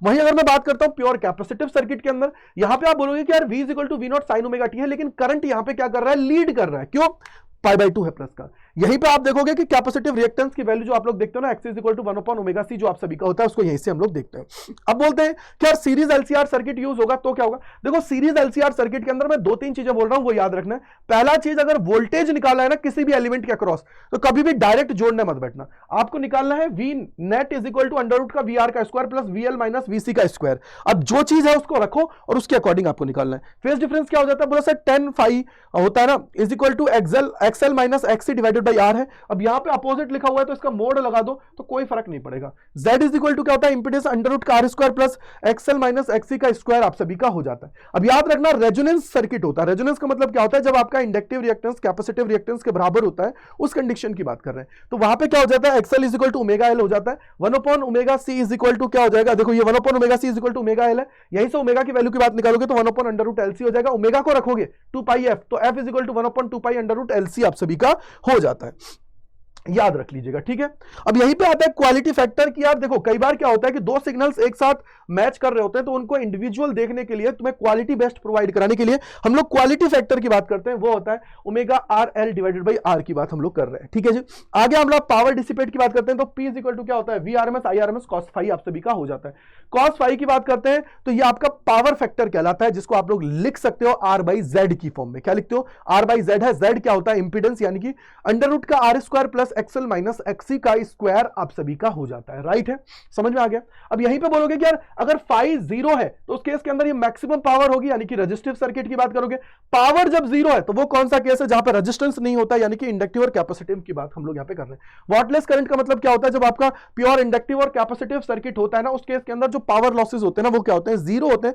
ऐसी केस में जो करंट फ्लो होता है ना उसको हम लोग क्या कहते हैं, वॉटलेस करंट कहते हैं। ट्रांसफार्मर क्या होता है, बेसिकली एक ऐसी डिवाइस है जो क्या करता है, जो तुम्हारा वोल्टेज होता है ना कम ज्यादा करने का काम करता है, वो करता है। जैसे लो को हाई में कन्वर्ट करेगा, हाई को लो में कन्वर्ट कर सकता है। किस प्रिंसिपल पे वर्क करता है, तो म्यूचुअल इंडक्टेंस के प्रिंसिपल पे वर्क करता है। ट्रांसफॉर्मर की आइडियल कंडीशन क्या होती है, आप जानते हो कि यार V1 by V2 is equal to N1 by N2 है, is equal to I2 by I1 है। लेकिन सबसे बड़ा जो इसके अंदर एक प्रॉब्लम आती है वो क्या होती है कि सर यहां पे एक वर्ड और दिया जाता है जिसको बोला जाता है ट्रांसफॉर्मेशन रेशो। रेशो क्या होता है, जो आपका आइडियल कंडीशन का रेशो है ना, जस्ट उसका opposite. K is equal to क्या हो जाता है, V2 by V1 is equal to I1 by I2 is equal to N2 by N1। ये आप सभी को ध्यान रख लेना है। इफिशियंसी क्या होती है, बोले सर नीटा परसेंटेज की, यार कितना ये इफेक्टिवली वर्क कर रहा है, कितना अपने आउटपुट इससे गेन कर रहे हो, उसकी कंडीशन की बात कर रहे हैं। तो नीटा परसेंटेज इज इक्वल टू हो जाता है आप सभी का output power divided by input power into में 100% आप लोग यहां पे देखते हो। और लॉसेस कौन कौन से होते हैं, कॉपर लॉसेस होते हैं, आयरन लॉसेस होते हैं, हिस्टेरेसिस लॉसेस होते हैं और हमिंग लॉसेस आप सभी को देखने को मिलते हैं। अब बात करते हैं चैप्टर नंबर 8 के अंदर। 8 के अंदर ये कुछ फॉर्मूले हैं, ये बेसिकली आपके लिए यूजफुल नहीं है, लेकिन फिर भी आप सभी को पता होना चाहिए। देखो एक करंट होता है डिस्प्लेसमेंट करंट, ये बेसिकली किसकी वजह से है, बोलो सर चेंजिंग इलेक्ट्रिक फ्लक्स की वजह से आप सभी का है। तो यहां पे आप बोलोगे ID is equal to DQ by DT होता है। अगर मैं बात करूं ये कौन सा होता है, कंडक्शन करंट की वजह से, लेकिन यही बराबर हो जाता है epsilon not d phi E by dt, जिसको आप लोग क्या कहते हो, डिस्प्लेसमेंट करंट। क्योंकि हम लोग इक्वेशन ऑफ कंटिन्यूटी से चेक करते हैं तो IC बराबर किसके आ जाता है, ID के बराबर आ जाता है। अगर मैं मैक्सवेल की इक्वेशन की बात करूं तो इन्होंने बोला कि यार अगर तुम लोग पूरा इलेक्ट्रोमैग्नेटिज्म को जानना चाहते हो तो इन 4 इक्वेशंस के थ्रू आप लोग यहां पे कर सकते हो। तो ये चारों इक्वेशन आप लोग देख लीजिएगा। अब इनसे पूछा गया कि what is the source of electromagnetic wave, तो इन्होंने बोला कि यार एक्सेलरेटेड जो चार्ज होता है ना वो क्या करता है, रेडिएट करता है इलेक्ट्रोमैग्नेटिक वेव का, वो बात हुई। तो यानी कि accelerating charge particle is the source of electromagnetic wave. यहीं पे बात आता है मैथमेटिकल रिप्रेजेंटेशन की बात करते हैं, तो यहां पे आप बोलोगे कि अगर आपकी वेव एक्स एक्सिस के अंदर मूव कर रही है तो इलेक्ट्रिक फील्ड क्या होगा, वाई एक्सिस के अंदर, मैग्नेटिक फील्ड क्या होगा, जेड एक्सिस के अंदर।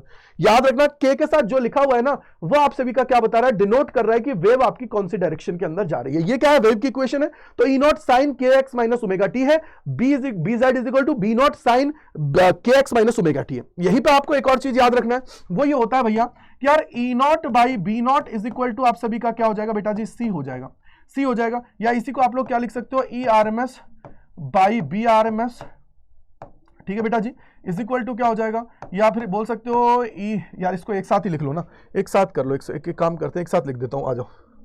ये क्या हो गया, ये क्या हो गया, ये क्या हो गया भैया, एक सेकंड रुक जाओ, एक सेकंड, ये क्या हुआ भाई, अरे हाँ समझ गया समझ गया समझ गया समझ गया, मैं भूल गया था कि पीपीटी नहीं है, सॉरी मैं भूल गया था पीपीटी नहीं है, मैं पीपीटी सोच रहा था। तो ये आ जाएगा E by B is equal to E not by B not is equal to क्या आ जाएगा, E R M S by B R M S. ठीक है भाई, बी आर एम एस आप सभी का हो जाता है और इज इक्वल टू क्या हो जाएगा, सी के बराबर ये हो जाता है।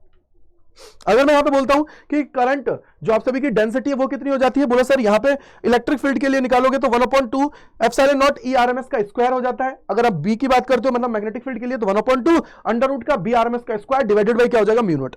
वहीं अगर एनर्जी इंटेंसिटी निकालोगे तो ये क्या हो जाएगा, बोलो sir epsilon not E RMS का स्क्वायर इंटू में सी हो जाएगा और यहां पे हो जाएगा बी आरएमएस का square divided by mu naught into में सी आप सभी का हो जाता है।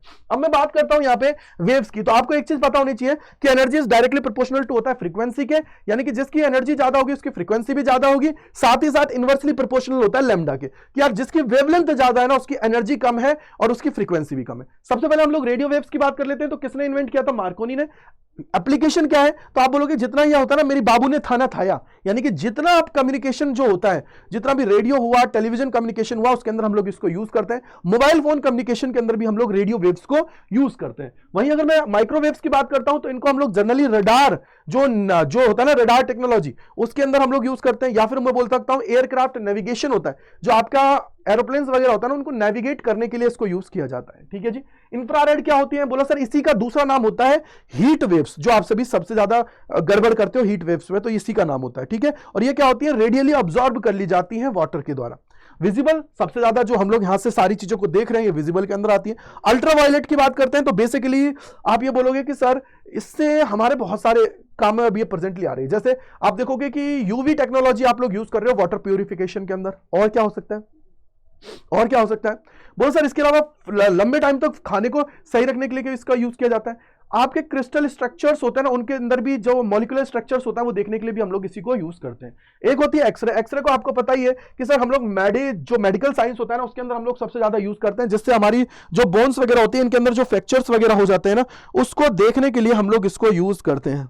ठीक है, समझ में आ गया। तो उसकी बात हम लोग यहाँ पे करते हैं, जैसे फ्रैक्चर्स वगैरह हो गया उनको डिटेक्ट करने के लिए हम लोग काम में लेते हैं। ठीक है, जो बोन्स वगैरह में, या हमारे कोई स्टोन वगैरह हो गया है उनको लिए भी हम लोग इसको यूज करते हैं। लास्ट जो होते हैं ना गामा रेस, तो भैया ये तो मैं बोलूंगा कि न्यूक्लियर रिएक्शन से तो आती है, लेकिन सबसे ज्यादा जो डेंजरस है वो यही है, क्योंकि चाहे कितने बड़े से बड़ा ब्लॉक सामने रख लो उसके अंदर भी क्या कर देगी, ये होल करने की पावर रखती है। साथ ही साथ कैंसर सेल्स होती है ना, इसको डिस्ट्रॉय करने के काम आती है। तो ये चैप्टर नंबर 8 आप सभी का हो गया। अब बारी आ गई चैप्टर नंबर 9 की। तो रिफ्लेक्शन ऑफ लाइट आप सभी को पता है कि भैया आप लोगों का जो लाइट है वो वापस बाउंस बैक कर रही है सेम मीडियम के अंदर, लेकिन कंडीशंस होती है कि यार angle I is equal to angle R होना चाहिए। साथ ही साथ ये तीनों की तीनों कौन कौन सी, इंसिडेंट रे, रिफ्लेक्टेड रे और नॉर्मल, तीनों के तीनों जो होते हैं ये हमारे कहां होने चाहिए, लाई करने चाहिए सेम प्लेन के अंदर। स्फेरिकल जो सरफेस मिरर होते हैं वो कितने टाइप के होते हैं, कॉनकेव और कॉन्वेक्स आप सभी का होता है।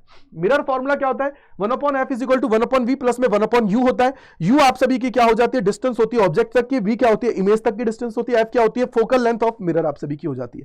मैंने आपको सिखाया भी है कि यार अगर आप लोगों का क्या है कॉनकेव है तो उसके अंदर साइन कन्वर्जन क्या होता है, और कॉन्वेक्स है तो उसके अंदर क्या होता है। देखो कॉन्वेक्स के अंदर आप u को नेगेटिव लेते हो, अदरवाइज सारे पॉजिटिव आते हैं कि v और f। लेकिन आप कॉनकेव की बात करोगे तो कॉनकेव के अंदर सारा नेगेटिव होता है, सिर्फ एक केस को छोड़ के, जिसमें आप लोगों का ऑब्जेक्ट है जब आपका पोल और फोकस है उसके बीच में रखा हुआ है, तो उसकी इमेज जो बनती है, यानी कि इमेज डिस्टेंस होगी ना, वो आप सभी की पॉजिटिव देखने को मिलेगी। मैग्निफिकेशन आप लोग कर सकते हो, क्या हो जाएगा, m is equal to S dash by H हो जाएगा, यानी कि height of image divided by height of object की बात आप लोग यहां पे करोगे। अब इसके अलावा आप लोग देखोगे रिफ्रैक्टिव इंडेक्स। देखो कई बार क्या होता है, मेरे को रिफ्रैक्टिव इंडेक्स निकालना है तो ये क्या बताता है, c बाई v बताता है, यानी कि speed of light in vacuum divided by speed of light in medium की बात करते हैं। अगर लैम्डा की फॉर्म में निकालना चाहते हो तो mu is equal to lambda air divided by lambda medium आप सभी का हो जाता है। यहीं से आप देखोगे रिफ्रैक्शन ऑफ लाइट की बात करोगे तो इसके अंदर भी आपकी कंडीशंस होती है कि भैया कैसे यहां पे स्नेल्स लॉ को फॉलो कराया जाता है, यानी कि कहीं भी आप लोग अगर रिफ्रैक्शन वर्ड सुन रहे हो ना तो वहां पे स्नेल्स लॉ है वो आप लोगों का एप्लीकेबल होगा, वहां पे वो लगेगा ही लगेगा। ठीक है, आगे आइए। आगे अगर मैं बात करूं तो हम लोग देखेंगे कि यार रिफ्रैक्शन के थ्रू इमेज फॉर्मेशन क्या होता है, तो ये हो जाएगा mu is equal to real depth upon में एपरेंट डेप्थ है, यानी कि T divided by T minus X है। टी का मतलब होता है रियल डेप्थ और एपरेंट डेप्थ का मतलब है कि यार कहां पे उसकी इमेज बन रही है, तो सरफेस से लेके उस तक की जो डिस्टेंस होती है ना उसकी बात करेंगे। एपरेंट शिफ्ट का मतलब है कि यार कितना ऊपर वो शिफ्ट हुई है, तो x is equal to 1 minus 1 upon mu into में टी आप सभी का हो जाता है। वहीं अगर मैं TIR की बात करता हूं तो इसकी कुछ कंडीशंस होती है। पहले लाइट डेंसर मीडियम से रेयर मीडियम के अंदर जाना चाहिए और इंसिडेंट एंगल है वो शुड बी ग्रेटर देन होना चाहिए क्रिटिकल एंगल के। एग्जांपल क्या है, मिराज है, डायमंड का जो आप लोगों की वो होती है ना स्पार्किंग होती है, और जो ऑप्टिकल फाइबर है बेस्ट एग्जांपल है। क्रिटिकल एंगल के साथ रिलेशन क्या होता है, बोला सर साइन जो क्रिटिकल एंगल है यानी कि आई सी इज इक्वल टू 1/μ होता है, यानी कि जैसे रिफ्रैक्टिव इंडेक्स बढ़ेगा तुम्हारा क्रिटिकल एंगल कम होता जाएगा। समझ में आ गया? ओके, यहीं पे अगर मैं लेंस फॉर्मूले की बात करता हूं तो 1/f is equal to 1/v minus 1/u आप सभी का हो जाता है। स्पेरिकल सर्फेसिस के थ्रू आप सभी को क्या देखने को मिलता है बेटा, यहां पे आप वैल्यूज को देखोगे तो क्या हो जाएगा बोला सर μ2/v है माइनस μ1/u है is equal to μ2 minus μ1 divided by r है। लेंस मेकर्स फार्मूला है 1/f is equal to μ minus 1 है 1/r1 माइनस 1/r2 आप सभी का हो जाता है। अब रिफ्लेक्शन थ्रू प्रिज्म है, ये क्या हो जाता है, μ is equal to sin a plus में डेल मिनिमम डिवाइडेड बाय 2 हो जाएगा, डिवाइडेड बाय sin a/2 आप सभी का हो जाएगा। या फिर डेल की बात करोगे तो μ माइनस 1 और मल्टीप्लाई बाय a आप सभी का हो जाएगा। ए क्या होता है, प्रिज्म एंगल की बात हम लोग यहाँ पे करते हैं। आगे अगर हम लोग जानते हैं तो सिंपल माइक्रोस्कोप के अंदर अगर आप लोगों की इमेज डी के ऊपर बन रही है या इमेज इंफिनिटी के ऊपर बन रही है, दोनों केसेस की बात करेंगे तो मैग्निफिकेशन कितना हो जाएगा 1 प्लस डी अपॉन में एफ है, M is equal to D upon में एफ है। कंपाउंड माइक्रोस्कोप की बात करोगे, किसकी बात करोगे, कंपाउंड माइक्रोस्कोप की बात करोगे तो इमेज क्या होगी, आप देखो यहां पे ऑब्जेक्टिव लेंस है और आई लेंस है, तो ऑब्जेक्टिव लेंस से जो आपकी फोकल लेंथ है उससे ज्यादा कौन सी होती है, आई लेंस की होती है। एपरेचर भी आई लेंस का सबसे ज्यादा होता है। इन दोनों के बीच की डिस्टेंस होती है ना, इसको बोलते हैं ट्यूब लेंथ या सेपरेशन हम लोग इसको बोल देते हैं। तो यहां पे मैग्निफिकेशन का फॉर्मूला क्या हो जाएगा, माइनस का क्या हो जाएगा बेटा जी, यहां पे आप लोग बोलोगे तो यहां पे हो जाएगा माइनस का v not by you not 1 plus D by F E है। अगर मैं यहां पे इसको बोलता हूं कि यार इसको ऑब्जेक्ट को उठा के एफ नॉट पे लेके आ जाऊंगा तो इसकी इमेज कहां बनेगी, एल के बराबर हो जाएगी, तो उस केस को आप लोग यहां पे लिख सकते हो। दूसरी चीज फाइनल इमेज मान लो इंफिनिटी पे बन रही है तो M is equal to minus का एल अपॉन एफ नॉट है इंटू में डी बाई एफ ई है, और अगर पहले वाले फॉर्मूले की फॉर्म में लिखोगे तो माइनस का V naught upon U naught है डी इंटू में एफ ई, इंटू में क्या हो जाएगा डी अपॉन में एफ ई आप सभी का हो जाता है। याद रखिए माइनस साइन सिर्फ इसका नेचर शो कर रहा है, तो जनरली आप लोग माइनस साइन को कंसीडर नहीं करते हो, सिर्फ डायरेक्ट उसकी वैल्यूज निकाल देते हो। अब आइए दूसरा, अगर एस्ट्रोनॉमिकल टेलीस्कोप की बात करेंगे तो इसके अंदर भी दो ही कंडीशन होती है। याद रखना कि फोकल लेंथ जो आप लोगों का ऑब्जेक्टिव की होती है वो ज्यादा होती है as compare to eye lens से, और एपरेचर भी ज्यादा होता है as compare to eye lens से। तो यहां पे आप बोलोगे कि यार अगर इमेज डी के ऊपर बन रही है तो उस केस के अंदर M is equal to minus का F not upon F E 1 plus में एफ ई बाई डी हो जाएगा। वहीं अगर फाइनल इमेज इंफिनिटी के ऊपर बन रही है यानी कि नॉर्मल एडजस्टमेंट है तो उस केस में M is equal to minus का एफ नॉट अपॉन में एफ ई आप सभी का हो जाता है। अब बात यहां पे करते हैं आगे अगर हम लोग चलते हैं तो न्यूक्लियर जो न्यूटन की कॉर्पस्कुलर थ्योरी आप सभी को पता ही है। अगर हम लोग बात करें तो ये कौन सा हो गया बेटा, चैप्टर नंबर 10 की बात हम लोग यहाँ पे कर रहे हैं। किसकी बात कर रहे हैं, चैप्टर नंबर 10 की बात हम लोग यहाँ पे कर रहे हैं। तो ये चैप्टर नंबर 10 है। अगर मैं इसकी बात कर रहा हूं क्या है, वेव ऑप्टिक्स, ठीक है जी, ये क्या हो जाएगा, वेव ऑप्टिक्स की बात मैं यहाँ पे कर रहा हूं। समझ आ गया, आ जाइए वेव ऑप्टिक्स की बात हम लोग यहाँ पे कर लेते हैं। तो क्या हुआ कि सर इसके अंदर हम लोग ये बोलेंगे कि न्यूटन्स कॉर्पस्कुलर थ्योरी सब कुछ ओके था, सिर्फ एक वजह से फेल हो गई थी, वो था कि यार इन्होंने बोल दिया था कि डेंसर मीडियम के अंदर स्पीड ज्यादा होती है as compare to rare medium. आगे हम लोग बात करते हैं तो वेवफ्रंट कितने टाइप के होते हैं, 3 टाइप के होते हैं। अगर कोई पॉइंट सोर्स है तो स्पेरिकल वेवफ्रंट, लीनियर सोर्स है तो सिलेंड्रिकल वेवफ्रंट, और कोई बहुत फार डिस्टेंस के ऊपर रखा है उसकी वजह से बनने वाला कौन सा हो जाएगा, प्लेन वेवफ्रंट हो जाएगा। अब यहाँ पे कोहेरेंट और इनकोहेरेंट की बात करेंगे तो कोहेरेंट कौन सा होता है, ब्रदर जिसकी इंटेंसिटी सेम हो, जिसकी अब इंटेंसिटी सेम होने के साथ साथ और क्या हो सकता है, ब्रदर इंटेंसिटी तो सेम हो, जो मेजर चीज है इसके अंदर वो क्या होती है, ब्रदर वहां पे या तो कांस्टेंट फेज डिफरेंस हो या फेज डिफरेंस कितना होना चाहिए, 0 होना चाहिए। कोहेरेंट की बात करोगे, इनकोहेरेंट में क्या होगा, रैंडम फेज डिफरेंस होगा। इंटरफेरेंस ऑफ लाइट आप सभी को पता है कि सुपरपोजिशन की बात हम लोग वहां पे करते हैं। अब यहां पे आता है कि इंटरफेरेंस कितने टाइप का होता है, उसकी बात हम लोग यहां पे कर लेते हैं। तो सबसे पहले आप यहां पे देखोगे, देखो एक चीज याद रख लेना, मैं इसको यहां से लेके पहले वहां पे लेके जा रहा हूं। तो देखो यहां पे क्या होता है, एक होता है कंस्ट्रक्टिव इंटरफेरेंस, एक होता है डिस्ट्रक्टिव इंटरफेरेंस। कंस्ट्रक्टिव इंटरफेरेंस के अंदर आप लोग देखोगे तो डेल एक्स जो आप सभी का आता है ना, ये आ जाता है एन लैम्डा के बराबर, और यहां पे कितना हो जाता है, बोलो सर डेल एक्स जो होता है ना, पाथ डिफरेंस ये होता है 2n-1 है, लैम्डा बाई 2 आप सभी का हो जाता है, याद रख लीजिएगा। यहां पे प्लस भी लिख सकते हो, कोई प्रॉब्लम की बात नहीं है। लेकिन सबसे बड़ा टास्क ये है कि सर मान लो मैं ये कहता हूं कि मेरे पास क्या है, अगर मुझे एम्पलीट्यूड के रिस्पेक्ट में निकालना है, नेट एम्पलीट्यूड निकालना है, तो ये क्या हो जाएगा, r is equal to under root का यहां पे क्या हो जाएगा, a1 का स्क्वायर प्लस a2 का स्क्वायर प्लस में कितना हो जाता है 2a1 a2 cos फाई आप सभी का हो जाता है। तो यहीं से सारी चीजें डिसाइड होती है, यानी कि अगर कंस्ट्रक्टिव है तो उसके इसके अंदर प्लस हो रहा है, और डिस्ट्रक्टिव है तो माइनस आप सभी को देखने को मिल रहा है। अगर इसको इंटेंसिटी की फॉर्म में लिखना चाहते हो तो i इज इक्वल टू क्या हो जाएगा, i1 plus i2 plus 2 under root i1 i2 cos phi आप सभी का हो जाता है। अगर i मैक्सिमम की बात करोगे तो वो आप लोगों का क्या हो जाएगा, under root i1 plus under root i2 का स्क्वायर हो जाएगा। वहीं मिनिमम की बात करोगे तो under root i1 minus under root i2 का स्क्वायर हो जाएगा। यानी कि मैक्सिमम में प्लस होता है under root i1 plus under root i2 का स्क्वायर, और मिनिमम में क्या हो जाएगा, under root i1 minus under root i2 का स्क्वायर आप सभी का हो जाता है। YDSC के अंदर आप बोलोगे कि यार देखो nth जो ब्राइट फ्रिंज होता है उसके लिए हम लोग क्या निकालते हैं, n lambda d by small d होता है। वहीं डार्क के लिए निकालोगे तो 2n plus 1 lambda d by 2d आप सभी का हो जाता है। अब फ्रिंज विड्थ का मतलब क्या होता है कि दो कंसेक्यूटिव फ्रिंज के बीच की डिस्टेंस की बात करोगे तो beta is equal to lambda D by small D है, और एंगुलर फ्रिंज की बात करोगे तो theta is equal to lambda divided by small D आप सभी का होता है, यानी कि यहाँ पे कैपिटल डी से कोई फर्क नहीं पड़ता है, ठीक है। डिफ्रेक्शन ऑफ लाइट की बात करते हैं तो आप लोग बोलोगे कि सर यहाँ पे डिफ्रेक्शन के अंदर आप लोग ये बोलोगे कि यार हम लोग बोलेंगे सीधा सिंपल कि यार हम लोग बोलेंगे बेंडिंग ऑफ लाइट की बात कर रहे हैं शार्प कॉर्नर से, तो यहां पे आप बोलोगे पहले तो ये निकाल लो कि अगर मेरे को डार्क के लिए मैक्सिमम मिनिमा के लिए मतलब क्या होता है ब्राइट के लिए निकालना है तो क्या हो जाएगा N lambda D by small D हो जाएगा। वहीं अगर मैं बोलूंगा फ्रिंज विड्थ के रिस्पेक्ट में या फिर बोलूंगा कि मिनिमम के लिए तो A sine theta plus minus N lambda आप सभी का हो जाता है, और यहीं पे आप देखोगे कि यार यहां पे अगर मैं बोलता हूं ना linear width of central maxima तो क्या हो जाएगा, बोला sir beta is equal to 2 lambda D by small D आप सभी का हो जाता है, ठीक है जी। तो ये याद रख लेना, ठीक है। आइए आगे चलते हैं। आगे अगर हम लोग जाते हैं तो आप देखोगे ड्यूल नेचर का मतलब क्या है कि आप लोगों का पार्टिकल नेचर और वेव नेचर दोनों आप सभी को देखने को मिलता है। अब यहां पे क्या होता है, इलेक्ट्रॉन इमिशन है, मतलब आपने एक सफिशिएंट अमाउंट की हीट प्रोवाइड की, हीट प्रोवाइड करने के बाद में जो भी वर्क फंक्शन था उससे ज्यादा अगर एनर्जी है तो उस केस में इलेक्ट्रॉन क्या हो जाएगा, बाहर निकल जाएगा। तो kinetic energy is equal to क्या होता है, ई माइनस में वर्क फंक्शन होता है, अगर एच कौन बाहर ले लेते हो तो एफ माइनस एफ नॉट भी बोल सकते हो या न्यू माइनस न्यू नॉट भी बोल सकते हो, is equal to work nought plus में काइनेटिक एनर्जी आप सभी को देखने को मिलती है। सबसे बड़ी कंडीशन यही है कि यार incident energy should be greater than होना चाहिए फाई नॉट से, वही फ्रीक्वेंसी जो है ना इंसिडेंट वो शुड बी ग्रेटर देन होना चाहिए थ्रेशोल्ड फ्रीक्वेंसी से। तीन टाइप का आपका क्या होता है, इमिशन होता है। पहला इमिशन की बात अगर हम लोग यहां पे बात करते हैं तो वो आप सभी का क्या होता है, थर्मोनिक इमिशन, यानी कि एक सफिशिएंट अमाउंट ऑफ हीट आपने प्रोवाइड किया है। दूसरे की बात करोगे फील्ड इमिशन, यानी कि एक स्ट्रांग फील्ड आप सभी ने अप्लाई किया है, इलेक्ट्रिक फील्ड की बात करेंगे। और थर्ड जो होता है अभी आपने बोला कि एक सूटेबल फ्रीक्वेंसी की जो आपने लाइट है वो इंसिडेंट कराई है मेटल सरफेस के ऊपर, जिसकी वजह से इलेक्ट्रॉन बाहर निकल रहा है। अब यहीं पे कुछ बेसिक टर्म्स होती है, जैसे एनर्जी कैसे निकालोगे, E is equal to h f होता है, एच क्या होता है प्लैंक्स कांस्टेंट। वही अगर मैं लाइट की पावर की बात करूंगा तो P is equal to E by t होता है। E का मतलब क्या होता है, अगर नंबर ऑफ मैं बोलूंगा अल्फा जो तुम्हारे पास n का मतलब है नंबर ऑफ फोटोन्स ज्यादा है तो NHF डिवाइडेड बाई टी है। अगर नंबर ऑफ फोटोन पर सेकंड आपसे पूछ रहा है तो P डिवाइडेड बाई HF हो गया। इंटेंसिटी की बात करोगे तो I is equal to E divided by A into t आप सभी का हो जाएगा, NHF divided by A into t आप सभी का है। और आप यहां पे बोलोगे कि अगर सोर्स फिक्स है तो इंटेंसिटी इज डायरेक्टली प्रोपोर्शनल किसकी होती है बेटा, नंबर ऑफ फोटोन्स की आप सभी की होती है। तो सबसे पहले यही केस है, आप बोलोगे कि यार जितना ज्यादा नंबर ऑफ फोटॉन्स है, देखो इंटेंसिटी इज डायरेक्टली प्रोपोर्शनल किसके, नंबर ऑफ फोटॉन्स के। जितना ज्यादा नंबर ऑफ फोटॉन्स आएंगे उतने ज्यादा इलेक्ट्रॉन बाहर निकलेंगे, उतना ज्यादा करंट होगा, तो डायरेक्टली रिलेशन है।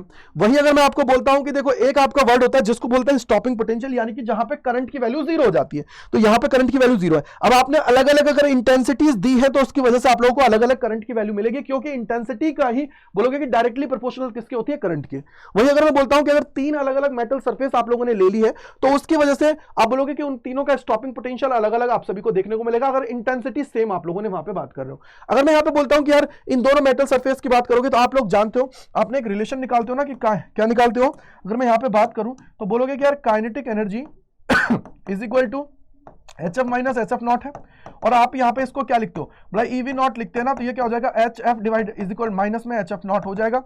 तो यहाँ पे V not is equal to क्या हो जाएगा, एच अपॉन में ई एफ माइनस में H F not divided by E आप सभी का। यहां पे आप बोलोगे एच डिवाइडेड बाई ई क्या होती है आप सभी की, स्लोप आप लोग इसको बोल देते हो। क्या बोल देते हो बेटा जी, स्लोप आप लोग इसको बोल देते हो, और ये किसके बराबर होती है, टेन थीटा के, याद रखना। यानी कि अगर y is equal to m x plus t करते हो तो y एक्सिस पे अगर स्टॉपिंग पोटेंशियल है, x एक्सिस पे अगर फ्रीक्वेंसी है, तो उस केस की बात आप लोग यहाँ पे कर रहे हो। तो यहाँ पे आप बोलोगे कि सर ये जहां से स्टार्ट कर रहा है इसको हम लोग क्या बोलते हैं, बोलो सर इसको बोलते हैं थ्रेशोल्ड फ्रीक्वेंसी, जहां से इसने कंडक्शन स्टार्ट किया है। तो किसका ज्यादा होगा वर्क फंक्शन, बोलो सर सेकंड का होगा। क्यों, क्योंकि phi is equal to h F nought आप सभी का होता है, फाई डायरेक्टली प्रोपोर्शनल किसके होता है बेटा, एफ नॉट आप सभी का हो जाता है। जिसका ज्यादा थ्रेशोल्ड फ्रीक्वेंसी उतना ज्यादा उसका वर्क फंक्शन है, यानी कि 2 ग्रेटर देन 1 आप सभी का हो जाएगा। लास्ट होता है डी ब्रॉयज हाइपोथेसिस, जिसके अंदर lambda is equal to h upon p हो जाता है। इसको लिख सकते हो एच अपॉन में m v is equal to h upon में अंडर रूट का 2 एम ई के होगा, या इज इक्वल टू लिख सकते हो एच अपॉन में अंडर रूट का 2 एम क्यू वी है। यहां पे आप बोलोगे लैम्डा और पी के बीच में देखोगे तो इनवर्सली प्रोपोर्शनल आप सभी को ग्राफ देखने को मिलता है। अब बात कर लेते हैं 12th चैप्टर की। तो सबसे पहले जे थॉमसन जी ने आप सभी को प्लम पुडिंग मॉडल दिया था, जिसके अंदर बोला था कि यार जो आपका एटम होता है उसके अंदर जो पॉजिटिव चार्ज होता है यूनिफॉर्मली डिस्ट्रीब्यूटेड होता है, लेकिन अगर मैं नेगेटिव चार्ज की बात करता हूं तो वो क्या होता है, जैसे सीड्स होती है वाटरमेलन के अंदर उस तरीके से एम्बेडेड होता है। अल्फा पार्टिकल की बात करूं स्कैटरिंग मॉडल की, तो इसके अंदर बोला गया था कि मोस्ट ऑफ द जो पार्ट है ना वो एम्प्टी है, छोटे से हिस्से के अंदर पॉजिटिव चार्ज है, जिसका नाम दिया गया था न्यूक्लियस। ठीक है जी। तो यहां पे क्या होता है कि जैसे ही आप देखो यहां से कोई अल्फा पार्टिकल आपने छोड़ा, न्यूक्लियस के कितने करीब पहुंच रहा है उसको हम लोग बोलते हैं क्लोजेस्ट अप्रोच, जो हो जाती है r0 is equal to 2z e square divided by 4 pi epsilon nought. Kinetic energy. जितनी ज्यादा काइनेटिक एनर्जी होगी उतनी ज्यादा कम आपकी क्लोजेस्ट अप्रोच होगी। अगर बोहर की बात करते हैं तो 3 पोस्टुलेट दिया। पहले पोस्टुलेट में बोला कि यार जो इलेक्ट्रॉन है ना, जो न्यूक्लियस है उसके चारों तरफ उन सर्कुलर ऑर्बिट्स के अंदर मूव करते हैं, जिसके अंदर सर्कुलर ऑर्बिट्स के अंदर मूव करते हैं जिनके अंदर उसको एनर्जी रेडिएट करने की जरूरत नहीं होती है। दूसरा, उसका उन्हीं ऑर्बिट्स के अंदर मूव करेगा जिसका एंगुलर मोमेंटम NH/2π के बराबर होगा। थर्ड में क्या बोला गया? थर्ड में बोला गया कि यार अगर कोई इलेक्ट्रॉन है, अगर वो अपनी ग्राउंड स्टेट को छोड़ के ऊपर जा रहा है तो उसको एनर्जी क्या करनी पड़ेगी? अब्जॉर्ब करनी पड़ेगी, तब जाके वो जाएगा। अब सबसे बड़ा टास्क ये है कि यार उसने बोला कि सर्कुलर ऑर्बिट्स के अंदर घूम रहा है। मैंने बोला कि यार nth जो सर्कुलर ऑर्बिट, nth जो ऑर्बिट है उसके अंदर उसकी रेडियस क्या होगी? तो वो होती है n²h²ε0 divided by m πz²। अब मैं बोलता हूं उसके अंदर वेलोसिटी कितनी है, तो वेलोसिटी आप सभी की हो जाएगी ze² डिवाइडेड बाय 2h∈n हो जाएगा। अब मैं आपसे बोलता हूं, सुनो, अगर मैं फ्रीक्वेंसी की बात करता हूं कि यार फ्रीक्वेंसी कितनी होती है, अगर मैं फ्रीक्वेंसी की बात करता हूं तो time period is equal to क्या हो जाएगा? 4n³h³ डिवाइडेड बाय mz²e⁴ है। वहीं अगर मैं फ्रीक्वेंसी की बात करता हूं तो 1/t is equal to mz²e⁴ है, तो 4n³h³ε0 आप सभी का हो जाता है। अब मैं बोलता हूं कि मान लो काइनेटिक एनर्जी कितनी होगी, तो अभी आप बोलोगे कि काइनेटिक एनर्जी क्या होती है? 1/2 mv²। तो आप बोलोगे कि v आपके पास है, v आपने यहां पे निकाला है, ze² डिवाइडेड बाय 2h∈n है। अगर मैं इसकी बात कर रहा हूं तो यहीं इसको सॉल्व करते हो तो 1/8 mz²e⁴ है, h²ε0 और n² आप सभी का आ जाता है। समझ में आया नहीं आया? सबको क्लियर है? क्लियर है भाई? अब बात आती है सर कि यहीं पे अगर मैं जो पोटेंशियल एनर्जी उसकी बात करूंगा तो भैया माइनस का 2 टाइम्स होती है जो तुम्हारी काइनेटिक एनर्जी है उससे। अगर टोटल एनर्जी की बात करोगे तो दोनों को जोड़ दो, तो यहां पे आपका क्या आ जाएगा? माइनस का 1/8 mz²e⁴ है, n²h²ε0 है। आप क्या बोल सकते हो यहीं पे? आप बोल सकते हो भैया, अगर आपको बोलना है कि यार अगर मैं यहां पे पोटेंशियल एनर्जी की बात करूंगा तो पोटेंशियल एनर्जी कितना हो जाएगा? माइनस का 2 टाइम्स ऑफ काइनेटिक एनर्जी है इज इक्वल टू प्लस का 2 टाइम्स ऑफ टोटल एनर्जी है। ठीक है जी, याद रख लेना, ये आपको पता होना चाहिए। साथ ही साथ आप बोलोगे कि भैया मान लो कि मेरे को क्या करना है कि एटॉमिक स्पेक्ट्रा की बात करनी है, तो इसके अंदर आप लोग क्या बोलोगे? बोलो सर अगर मेरे पास, अब यहां पे देखो, अगर आपको ये निकालना है लैम्डा, कैसे निकालोगे? तो 1/λ इज इक्वल टू क्या हो जाएगा? r/z² है, तो 1/n1 का स्क्वायर माइनस 1/n2 का स्क्वायर आप सभी का हो जाता है। यहीं पे आप क्या करोगे? r is equal 1/r is equal to क्या हो जाएगा? 910 एंगस्ट्रॉम है, 911 एंगस्ट्रॉम है, 912 एंगस्ट्रॉम आप सभी को देखने को मिलता है। ठीक है जी, डन है सभी को? Okay sir. अब यहीं पे मैं बोलूंगा कि यार एटॉमिक स्पेक्ट्रा की बात करोगे तो यहां पे आप बोलोगे कि जो पहली सीरीज होती है लाइमन सीरीज होती है, जिसका ग्राउंड स्टेट क्या होता है? n1 = 1 से होता है। ठीक है, इसके किस रीजन के अंदर करती है? यूवी रीजन के अंदर। बाल्मर सीरीज n1 = 2 से स्टार्ट होती है, तो उसका क्या हो जाएगा? विजिबल रीजन के अंदर लाई करेगी। उसी तरीके पार्शियन n1 = 3 से, ब्रैकेट्स n1 = 4 से, और पी फंड n1 = 5 से आप सभी का होता है, जो उसकी क्या होती है? ग्राउंड स्टेट होती है। ठीक है, अगर उससे नीचे आएगा तो सीरीज आप सभी की क्या हो जाती है? चेंज आप सभी को देखने को मिलती है। अगर मैं आगे चलता हूं, आगे आप लोगों का क्या हो जाएगा? चैप्टर नंबर 13 है जो न्यूक्लियस है। तो न्यूक्लियस आप सभी को अभी बताया था कि यार जितना भी पॉजिटिव चार्ज है वो सारा का सारा एक जगह ही होता है। न्यूक्लियस हुआ, उसके अंदर जो होते हैं उनको हम लोग क्या कह देते हैं? न्यूक्लियॉन्स। कोई भी एलिमेंट होता है उसका रिप्रेजेंटेशन क्या होता है? उसका रिप्रेजेंटेशन होता है AZ। ए को हम लोग क्या बोलते हैं? Atomic mass. Z क्या होता है? एटॉमिक नंबर आप लोग उसको बोल देते हो। एटॉमिक नंबर का मतलब है नंबर ऑफ प्रोटॉन कितने हैं।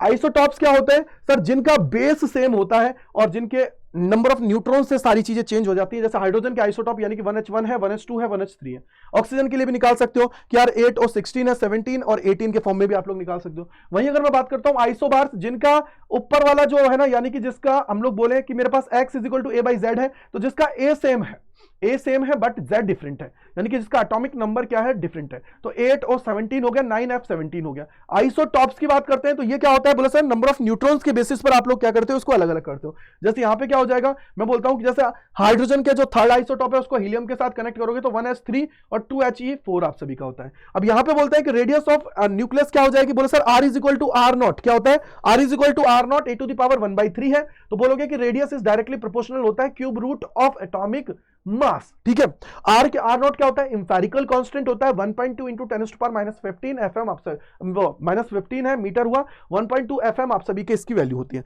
न्यूक्लियर डेंसिटी की बात करते हैं तो मास नंबर के ऊपर डिपेंड नहीं करती है, ये हो जाती है 3m / 4πr0 का क्यूब आप सभी का हो जाता है। आगे अगर हम लोग चलते हैं तो AMU की वैल्यू कितनी होती है? 931 मेगा इलेक्ट्रॉन वोल्ट होती है, यानी कि 1/12 पार्ट आप सभी का होता है किसका? कार्बन 12 का। वहीं अगर मैं बात करूं न्यूक्लियर फोर्स, तो न्यूक्लियस के अंदर लगने वाला होता है स्ट्रॉन्गेस्ट फोर्स होता है, शॉर्ट रेंज होता है, और सबसे बड़ी बात क्या होती है? नॉन सेंट्रल और नॉन कंजर्वेटिव टाइप का आप सभी का ये होता है, और चार्ज इंडिपेंडेंट होता है। याद रख लीजिएगा, सेकंड चीज, इलेक्ट्रोस्टैटिक फोर्स है उससे 100 टाइम्स होता है, और 10⁻38 टाइम्स किससे होता है, ग्रेविटेशनल फोर्स जो होता है उससे स्ट्रॉन्गेस्ट होता है। मास डिफेक्ट का मतलब क्या होता है कि सर मेरे पास क्या थे, न्यूक्लियॉन्स थे। अगर मैं न्यूक्लियॉन्स की बात कर रहा हूं, किसकी बात कर रहा हूं बेटा जी, मेरे पास क्या होते हैं, न्यूक्लियॉन्स की बात कर रहा हूं। तो न्यूक्लियॉन्स है उनका मास का सम माइनस जो कंप्लीट न्यूक्लियस है उसका सम, तो उसका जो आप लोग निकालते हो तो वो होता है मास डिफेक्ट। तो मास डिफेक्ट क्या हो जाएगा, जेड एम पी प्लस में A minus Z, Z M N है माइनस कैपिटल एम एन, यानी कि न्यूक्लियस का मास आप सभी का हो जाएगा। मास एनर्जी रिलेशन क्या होती है, is equal to mc square होती है। बाइंडिंग एनर्जी क्या होता है, बाइंडिंग एनर्जी का मतलब होता है, बाइंडिंग एनर्जी मतलब डेल एम सी स्क्वायर आप सभी कर लोगे, बाइंडिंग एनर्जी पर न्यूक्लियन करोगे तो ए से उसको डिवाइड कर दोगे, बाइंडिंग एनर्जी निकालोगे तो सी स्क्वायर से मल्टीप्लाई है। अब यहाँ पे बाइंडिंग एनर्जी कर्व के अंदर आप लोग देखोगे कि यार इनिशियली एनर्जी इंक्रीज होती है, बाद में डिक्रीज होती है, एफ पे आपको क्या देखने को मिलती है, मैक्सिमम देखने को मिलती है। यही अगर आप देखोगे तो न्यूक्लियर एनर्जी क्या होती है, बोलो सर जो न्यूक्लियर रिएक्शंस होती हैं उनसे आप लोगों की निकलती है, मतलब न्यूक्लियर जो प्रोसेस होती है उसके अंदर से। यहीं पे आपके दो प्रोसेस होते हैं, एक होता है न्यूक्लियर फिजन, एक होता है न्यूक्लियर फ्यूजन। फिजन क्या होता है, जब आपने क्या किया, एक बहुत बड़े न्यूक्लियस को स्प्लिट आउट किया 2 और मोर देन में, ठीक है, 2 में आप लोगों ने स्प्लिट आउट किया है। अगर यहां पे बात करूं न्यूक्लियर फ्यूजन, यानी कि आप कंबाइंड कर रहे हो, कंबाइंड करने के बाद में एक हैवी न्यूक्लियस बना रहे हो, वो आपके पास हो गया। यहां से आप देखोगे रेडियो एक्टिविटी की बात करता हूं, ये सिलेबस में नहीं है लेकिन यहां पे अल्फा की बात कर लेता है। जैसे यहां पे बोलोगे ना अल्फा पार्टिकल, मतलब क्या हुआ कि अगर कोई भी एलिमेंट है अगर उससे अल्फा पार्टिकल निकल रहा है तो आपका जो ए होगा ना, ए तो क्या हो जाएगा 4 से रिड्यूस हो जाएगा, और जेड क्या होता है 2 से रिड्यूस हो जाएगा, और उस केस में 2He4 हो जाएगा। वहीं अगर बीटा डिके हो रहा है तो बीटा डिके में क्या होता है कि सर जी हमारा जो इंटरनली जो न्यूट्रॉन है ना वो कन्वर्ट हो रहा है प्रोटॉन के अंदर, जो रिमेनिंग पार्ट बचता है उसको हम लोग क्या बोलते हैं, गामा पार्टिकल बोलते हैं। न्यूट्रल नेचर आप सभी को देखने को मिलता है। अब बात करते हैं चैप्टर नंबर 14 के अंदर, जहां आप लोगों ने कंडक्टर और सेमीकंडक्टर की बात कर रखी है। कंडक्टर क्या होते हैं, जिनके अंदर फ्री इलेक्ट्रॉन्स होते हैं, इजीली करंट फ्लो होता है। इंसुलेटर्स क्या होते हैं, जिनका रेजिस्टेंस बहुत ज्यादा होता है, बैड कंडक्टर ऑफ इलेक्ट्रिसिटी होते हैं। वहीं अगर सेमीकंडक्टर्स की बात कर रहे हैं तो इसके अंदर आप लोग क्या देखोगे कि सर सेमीकंडक्टर्स के अंदर हमारी जो कंडक्टिविटी है लाई करती है बिटवीन कंडक्टर एंड इंसुलेटर्स, ठीक है। जैसे टेंपरेचर बढ़ाओगे या डोपिंग करोगे तो आपकी कंडक्टिविटी इंक्रीज होती है। अगर यहां पे देखोगे तो आप बोलोगे कि सिग्मा इज इक्वल टू 1/ρ है, तो उसी के बेसिस पर आप लोग इसको देखते हो कि यार जिसकी रजिस्टिविटी ज्यादा है वो कौन होगा, इंसुलेटर होगा, जिसकी रजिस्टिविटी सबसे कम है वो कंडक्टर होगा, जिसकी रजिस्टिविटी बिटवीन लाई करती है उसको हम लोग सेमीकंडक्टर कह देते हैं। क्योंकि जो आपकी रजिस्टिविटी इज इक्वल टू क्या होता है 1 कंडक्टिविटी, यानी कि जिसकी रजिस्टिविटी ज्यादा कंडक्टिविटी कम, रजिस्टिविटी कम कंडक्टिविटी ज्यादा, याद रखना। आगे अगर हम लोग देखते हैं तो आप बोलोगे कि यार जिसके अंदर आप लोग कंडक्टर्स जो होते हैं ना, इसके अंदर अगर मैं बैलेंस बैंड और कंडक्शन बैंड की बात कर रहा हूं, अगर ये ओवरलैप कर रहे हैं, इनके बीच में जो एनर्जी बैंड गैप है वो 0 इलेक्ट्रॉन वोल्ट के आसपास है, तो उसको हम लोग क्या बोलते हैं, कंडक्टर बोलते हैं। और यहां पे अगर लेस देन 3 है, क्या है बेटा, लेस देन 3 इलेक्ट्रॉन वोल्ट है तो इंसुलेटर बोलते हैं, ग्रेटर देन 3 इलेक्ट्रॉन वोल्ट है तो इसको हम लोग क्या बोल देते हैं बेटा, इंसुलेटर्स हम लोग यहां पे कह देते हैं। यहां पे आप देखोगे सेमीकंडक्टर 2 टाइप से आप लोग देखते हो, इंट्रिंसिक और एक्सट्रिंसिक। इंट्रिंसिक का मतलब होता है प्योर सेमीकंडक्टर, जिसके अंदर आप लोग कोई भी इंप्योरिटीज को एड ऑन नहीं करते हो। वहीं अगर बात करूं एक्सट्रिंसिक सेमीकंडक्टर, जिसके अंदर आप लोग इंप्योरिटीज को एड ऑन कर रहे हो, डोपिंग उस प्रोसेस को कहते हैं। तो अगर ट्राइवेलेंट इंप्योरिटीज डाल रहे हो तो ट्राइवेलेंट इंप्योरिटीज डालने पर पी टाइप सेमीकंडक्टर आप सभी को मिलता है, जिसके अंदर आपका जो होल्स की कंसंट्रेशन है वो ज्यादा होती है इलेक्ट्रॉन्स की कंसंट्रेशन से। वहीं अगर मैं बात करता हूं एन टाइप के अंदर, तो आप बोलोगे सर यहां पे पेंटावेलेंट इंप्योरिटीज को हम लोग डाल रहे हैं, यानी कि ग्रुप 15 की बात कर रहे हैं, तो इसके अंदर क्या होगा कि बोलो सर यहां पे मेजॉरिटी किसकी होती है, इलेक्ट्रॉन्स की, माइनॉरिटी किसकी होती है, होल्स की आप सभी को देखने को मिलती है। यहीं पे आप लोग बोलोगे कि देखो इंट्रिंसिक मैंने आपको बता दिया, एक्सट्रिंसिक मैंने आप सभी को बता दिया। पीएन जंक्शन डायोड क्या हुआ कि बोला सर पी और एन टाइप के जो आपके सेमीकंडक्टर्स हैं, इनको हम लोग एक साथ जब लेके आ रहे हैं तो इसका जो फॉर्मेशन हो रहा है तो उसको हम लोग क्या बोल रहे हैं, पीएन जंक्शन डायोड बोल रहे हैं। यहां पे करंट 2 तरीके से फ्लो होता है, एक होता है डिफ्यूजन, एक होता है ड्रिफ्ट। मेजॉरिटी चार्ज कैरियर्स की वजह से आपका डिफ्यूजन होता है, और जो माइनॉरिटी चार्ज कैरियर्स है उसकी वजह से ड्रिफ्ट आप सभी का देखने को मिलता है। अगर फॉरवर्ड बाइसिंग है तो फॉरवर्ड बाइसिंग आप बोलोगे कि सर यहां पे क्या होता है, डिप्लेशन लेयर क्या होती है, थिन होती है, और सबसे बड़ी बात है कि जैसे ही आप लोगों का वैल्यू होता है, जो आप लोग पोटेंशियल दे रहे हो, वो जो आपका डायोड है उसके अक्रॉस जो पोटेंशियल है उसके थ्रेशोल्ड वैल्यू से ज्यादा हो जाता है, तो देन आप लोगों का कंडक्शन एकदम से तगड़ा स्टार्ट हो जाता है। तो यहां पे बोलोगे फॉरवर्ड बायस का मतलब क्या हुआ, पी से पी टाइप जो जुड़ा हुआ है, एन से एन एंड जुड़ा हुआ है, तो उसको हम लोग क्या बोलते हैं, यहां पे बोल देते हैं, क्या बोल देंगे, फॉरवर्ड बायसिंग। रिवर्स बायसिंग में क्या होता है, बोले सर डिप्लेशन लेयर है वो इंक्रीज हो जाएगी, और प्लस जुड़ा हुआ है किससे, नेगेटिव टर्मिनल से बैटरी के से, और प्लस जो है ये डला हुआ है नेगेटिव से, और जो पी है वो जुड़ा हुआ है नेगेटिव टर्मिनल से, यानी कि पॉजिटिव नेगेटिव से, पॉजिटिव नेगेटिव से, तो उसको हम लोग बोलेंगे फॉरवर्ड बायसिंग में। अब यहां पे कैरेक्टरिस्टिक डायग्राम की बात करोगे तो यहां पे बोलोगे कि थ्रेशोल्ड वैल्यू से जैसे ही ज्यादा आपकी वैल्यू जाएगी तो करंट की वैल्यू इंक्रीज हो जाएगी। क्यों, क्योंकि डिप्लेशन लेयर है वो आप सभी की क्या हो जाती है, ब्रेक हो जाती है। इसको हम लोग क्या बोलते हैं, फॉरवर्ड बायसिंग बोलते हैं। रिवर्स बायसिंग के अंदर आप लोग बोलोगे कि सैचुरेशन करंट आप सभी को मिलता है, सैचुरेट हो जाता है, ठीक है। सैचुरेशन करंट की बात करेंगे, रिवर्स सैचुरेशन करंट ही। फॉरवर्ड डिवाइस, अब यहां पे बोलते हैं रेक्टिफायर किसे बोलते हैं कि बोले सर वो डिवाइस जिसके अंदर हम लोग क्या कर रहे हैं, एसी को कन्वर्ट कर रहे हैं किसके अंदर, डीसी के अंदर, ठीक है जी, वो हुआ। रेक्टिफिकेशन क्या होता है, वो प्रोसेस जिसके द्वारा आप ये काम कर रहे हो। हाफ वेव रेक्टिफायर के अंदर क्या होगा, बोला सर एक डायोड यूज होता है और ये क्या करेगा, पॉजिटिव हाफ साइकिल के अंदर ही वर्क करेगा, नेगेटिव के अंदर वर्क नहीं करेगा, यानी कि आपको सिर्फ पॉजिटिव पॉजिटिव की वैल्यू मिलेगी। अगर मैं फुल वेव रेक्टिफायर की बात करता हूं तो इसके अंदर क्या होते हैं, दो डायोड होंगे, पॉजिटिव पे ये फॉरवर्ड बायस में होगा और नेगेटिव पे ये फॉरवर्ड बायस में होगा, यानी कि एक टाइम पे एक ही काम करेगा, पॉजिटिव के लिए ये, नेगेटिव के लिए ये। अब देखो यहां पे पॉजिटिव आया, जैसे एक एग्जांपल में बोलता हूं, सुनना, देखो पॉजिटिव साइकिल हुआ तो ये पॉजिटिव ये नेगेटिव, तो ये फॉरवर्ड में। अब नेगेटिव साइकिल आएगी, नेगेटिव साइकिल आएगी तो यहां नेगेटिव से ये क्या होगा, रिवर्स बायस में ये फॉरवर्ड में आ जाएगा। तो इस केस के अंदर आप लोग बोलोगे कि एक टाइम पे एक ही डायोड वर्क कर रहा है। दूसरी चीज आप बोलोगे कि यहां पे आपको क्या होता है कि देखो पॉजिटिव साइकिल D1 की वजह से, नेगेटिव साइकिल D2 की वजह से मिल रही है, फिर पॉजिटिव साइकिल D1 की वजह से, नेगेटिव साइकिल D2 की वजह से आप सभी को मिल रही है। तो इस तरीके से ये आपका कंप्लीट हो गया है और ऑलमोस्ट हमने लगभग 1 घंटा 5-10 मिनट के अंदर हमने इसको कंप्लीट कर लिया। दूसरी चीज, आप लोग इस टेलीग्राम चैनल को ज्वाइन कर लीजिएगा, जहां पे आप सभी को मैं बहुत अच्छे से सारी चीजें समझाता हूं, अच्छे से सिखाता हूं, जिससे आप लोग आगे बढ़ पाए। और सबसे बड़ी बात कि पीडीएफ भी आप सभी को वहीं पे मिल जाएगी। दूसरी चीज, अगर कोई डाउट कोई परेशानी है तो gajendra.kumar@247.com पे आप लोग मेल कर सकते हैं।